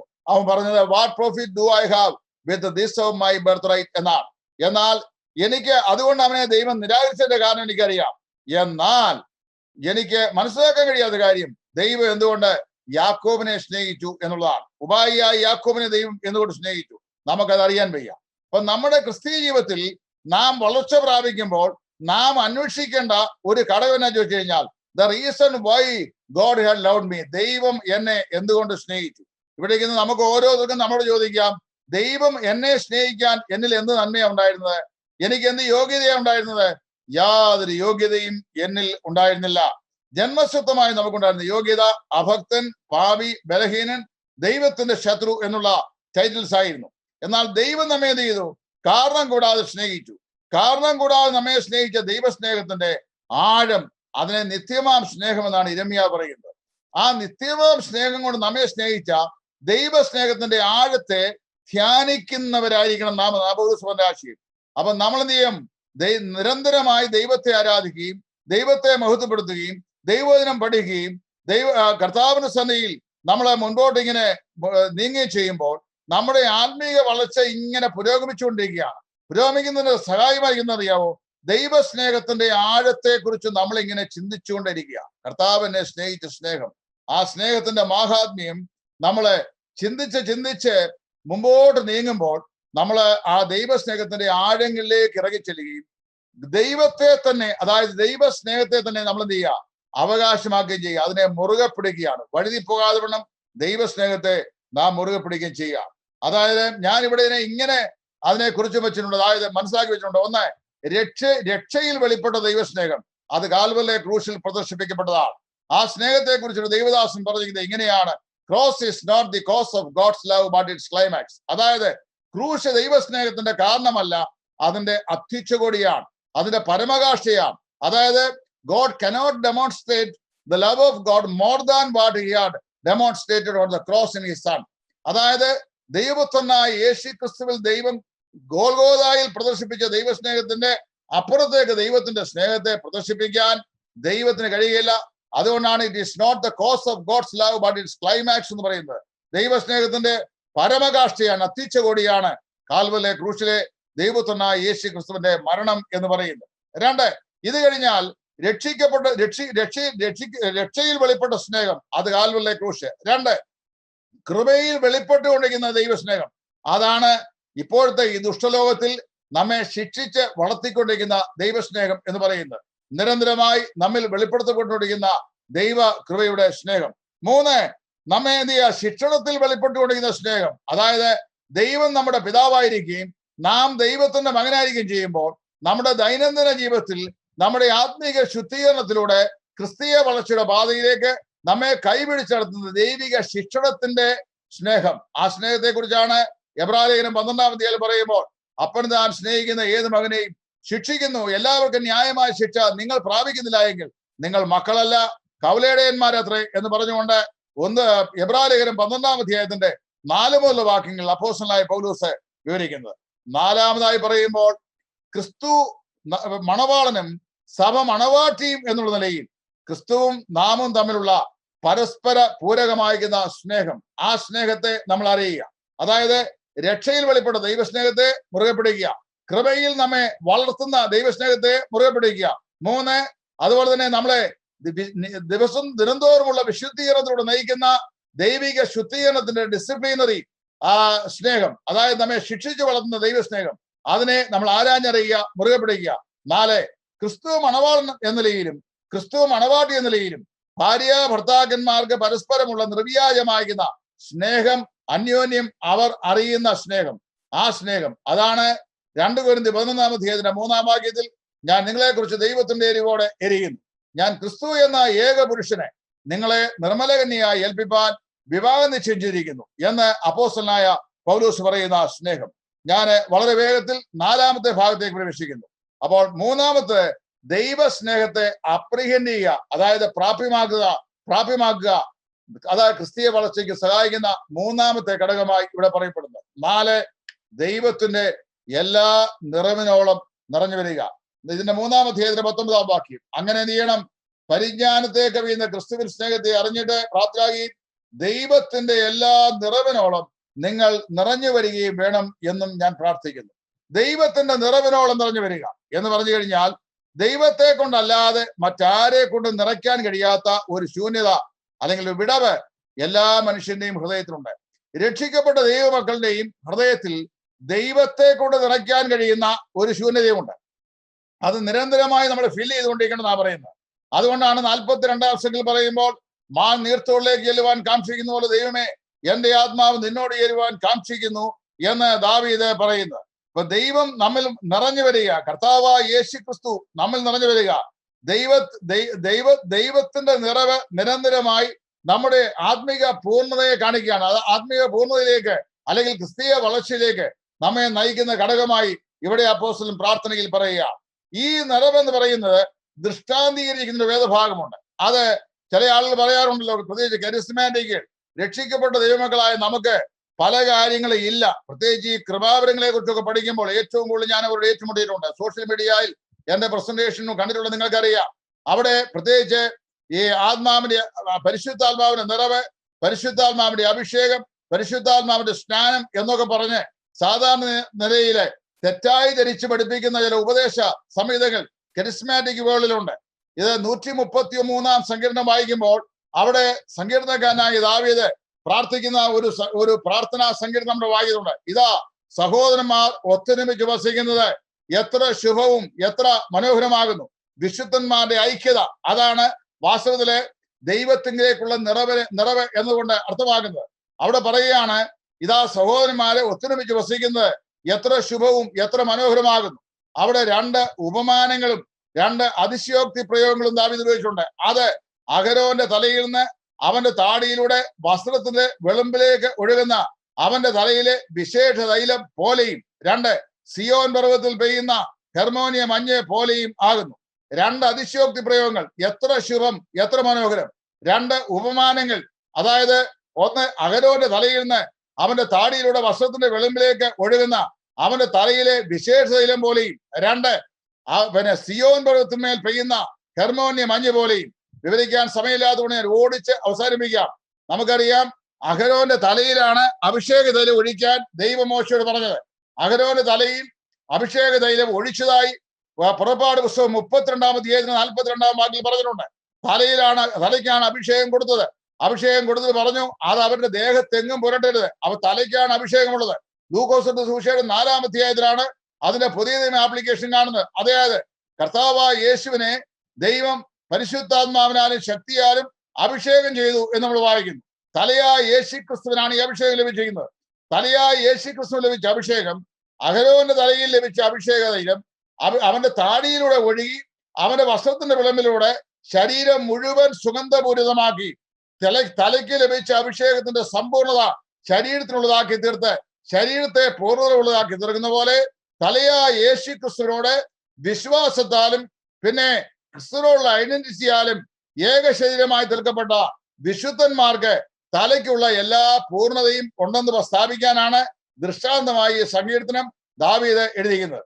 അവിടെ എഴുതുന്നത് ഇങ്ങനെയാണ്: അഹരോന്റെ തലയിൽ ഒഴുകുന്ന വിശേഷ തൈലം അവന്റെ താടിയിലൂടെ ഒഴുകുന്നു, അത് അവന്റെ വസ്ത്രത്തിന്റെ കിളമ്പിലൂടെ ഒഴുകി ശരീരം മുഴുവൻ സുഗന്ധപൂരിതമായിരിക്കുന്നു. അത് അപ്പോൾ ചെയ്യുന്നു, തലയ്ക്കുള്ള സുഗന്ധം ശരീരത്തിനുമുണ്ടാകുന്നു, തലയ്ക്കുള്ള ശക്തി ശരീരത്തിനുമുണ്ടാകുന്നു, തലയ്ക്കുള്ള സൗന്ദര്യം ശരീരത്തിന് ലഭിക്കുന്നു, തലയ്ക്കുള്ള പൂർണ്ണത ശരീരത്തിന് ലഭിക്കുന്നു. ഇതാണ് അവിടെ പറയപ്പെടുന്ന ഫോർമുല. അതിന് രണ്ടാമത് പറയുന്ന ഉപമാനം എന്ന് പറയുന്നത് സിയോൻ പർവ്വതത്തിൽ പെയ്യുന്ന ഹെർമോന്യ മഞ്ഞ് പോലെയാകുന്നു. ഹെർമോന്യ കൊടുമുടികളെ കുറിച്ച് പറയുന്ന ഉയരം കൂടിയ കൊടുമുടികൾ എന്നാണ്. സിയോൻ പർവ്വതം താരതമ്യേന ഉയർന്ന പർവ്വതമാണ്. എന്നാൽ അതിനേക്കാൾ ഉയർന്നു നിൽക്കുന്ന കൊടുമുടികളാണ് ഹെർമോന്യ പർവ്വതത്തിന്റെ കൊടുമുടി എന്ന് പറയുന്നത്. ഹെർമോൻ മലമുകളില് മഞ്ഞ് ഉരുണ്ടുകൂടിയിട്ട് സൂര്യതാപം അതിന്മേലേൽക്കുമ്പോൾ സൂര്യതാപത്താൽ ഈ മഞ്ഞ് ഉരുകി അത് നേരെ വന്ന് നിവദിക്കുന്നത് അതിന്റെ കീഴേ നിൽക്കുന്ന സിയോൻ പർവ്വതത്തിന്മേലാണ്. അതുകൊണ്ട് എന്തോ പ്രയോജനം ഉണ്ടാകുമെന്ന് ചോദിച്ചാൽ സങ്കീർത്തനത്തിൽ തന്നെ ദാവീദ് പറയുന്നു, സൗന്ദര്യത്തിന്റെ പൂർണ്ണതയായ സിയോൻ ദൈവം പ്രകാശിക്കുന്നു. അതായത് അതുകൊണ്ട് ചെയ്യുന്നു, സിയോൻ പർവ്വതത്തിന്മേൽ ഈ ഹെർമോന്യ മഞ്ഞുകണികൾ നിരന്തരമായി പൊഴിയുന്നത് കൊണ്ട് സിയോൻ പർവ്വതം പച്ചിപ്പുള്ളതും അത് പന്തലിച്ചു നിൽക്കുന്നതും പുഷ്പിച്ചു നിൽക്കുന്നതുമായ വൃക്ഷലതാദികളെയും ചെടികളെയും കൊണ്ട് നിബിഡമായിരിക്കുന്നു. സൗന്ദര്യത്തിന്റെ പൂർണ്ണതയായി അത് വിരസിക്കുന്നു. ഇവിടെ ഞാൻ എൻ്റെ വാക്കുകൾ അവസാനിപ്പിക്കും മുമ്പേ ഞാൻ ഇങ്ങനെ പറയട്ടെ.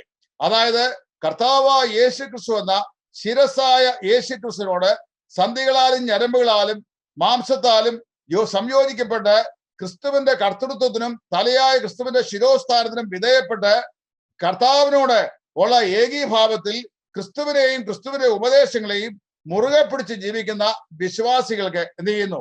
ദൈവത്തിന്റെ പൂർണ്ണത തലയായ യേശു ക്രിസ്തുവിൽ ലഭിക്കുന്നു. സ്ഥാനീയമായി we are already perfect in Christ. ദൈവം ക്രിസ്തുവിൽ നമ്മെ പൂർണ്ണരായിട്ടാണ് കാണുന്നത്. ക്രിസ്തുവിൽ കാണുമ്പോൾ നമ്മെ പരിപൂർണരായി കാണുന്നു. 2, പ്രായോഗികമായ പൂർണ്ണത നിരന്തരമായ ക്രിസ്തീയ ജീവിതത്തിന്റെ പ്രായോഗിക വശത്തൂടെ ഞാനും നിങ്ങളും പ്രാപിച്ചുകൊണ്ടും ഇരിക്കുന്നു. ഇങ്ങനെ 4 പ്രത്യേകമായിരിക്കുന്ന ഉൾക്കാഴ്ചകൾ ഈ വിശ്വാസികൾക്ക് ലഭിക്കുമ്പോൾ, ഏതെല്ലാം ഉൾക്കാഴ്ചകൾ വളരെ വ്യക്തമായി ഇവിടെ നമ്മൾ പഠിച്ചു. 1, ആദ്യമായി പറഞ്ഞത് എന്താണ്? അകമേയുള്ള മനുഷ്യൻ ദൈവത്തിന്റെ പരിശുദ്ധാത്മാവിനാൽ ശക്തിയോടെ ബലപ്പെടുക. രണ്ടാമതായി പഠിച്ചത് ക്രിസ്തുവിനെ കുറിച്ചുള്ള, ക്രിസ്തുവിന്റെ ആളത്തെ കുറിച്ചുള്ള ആഴമേറിയ അവബോധം വിശ്വാസിയിൽ ഉണ്ടായിട്ട് എന്ത് ചെയ്യുക? ക്രിസ്തുവിൽ വിശ്വാസത്താൽ വിശ്വാസിയിൽ വസിക്കുക. 2, ക്രിസ്തുവിൽ ആഴമായി വേനൂന്നുക. 3, ക്രിസ്തുവിൽ അടിസ്ഥാനപ്പെടുക എന്ന് പറഞ്ഞാൽ ക്രിസ്തുവിന്റെ ഉപദേശങ്ങളിലും പ്രായോഗികളിലും അടിസ്ഥാനപ്പെടുക.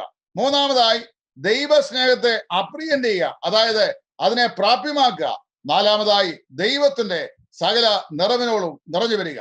ഇങ്ങനെ 4 ഉൾക്കാഴ്ചകൾ വിശ്വാസി തന്റെ ക്രിസ്തീയ ജീവിതത്തിൽ പ്രാപിച്ചു കഴിയുമ്പോൾ നിശ്ചയമായും യേശു ക്രിസ്തു തലയോളം വിശ്വാസി വളരുകയും ആത്മീക പ്രബുദ്ധതയുള്ളവരായി തീരുകയും വിശ്വാസികൾ തികഞ്ഞ ആത്മീയന്മാരായി തീരുകയും അവൽ കൂടെ ദൈവത്തിന്റെ ഇഷ്ടം ആത്മഫലങ്ങളായി വെളിപ്പെട്ട് പ്രയോജനപ്പെടുകയും ചെയ്യും.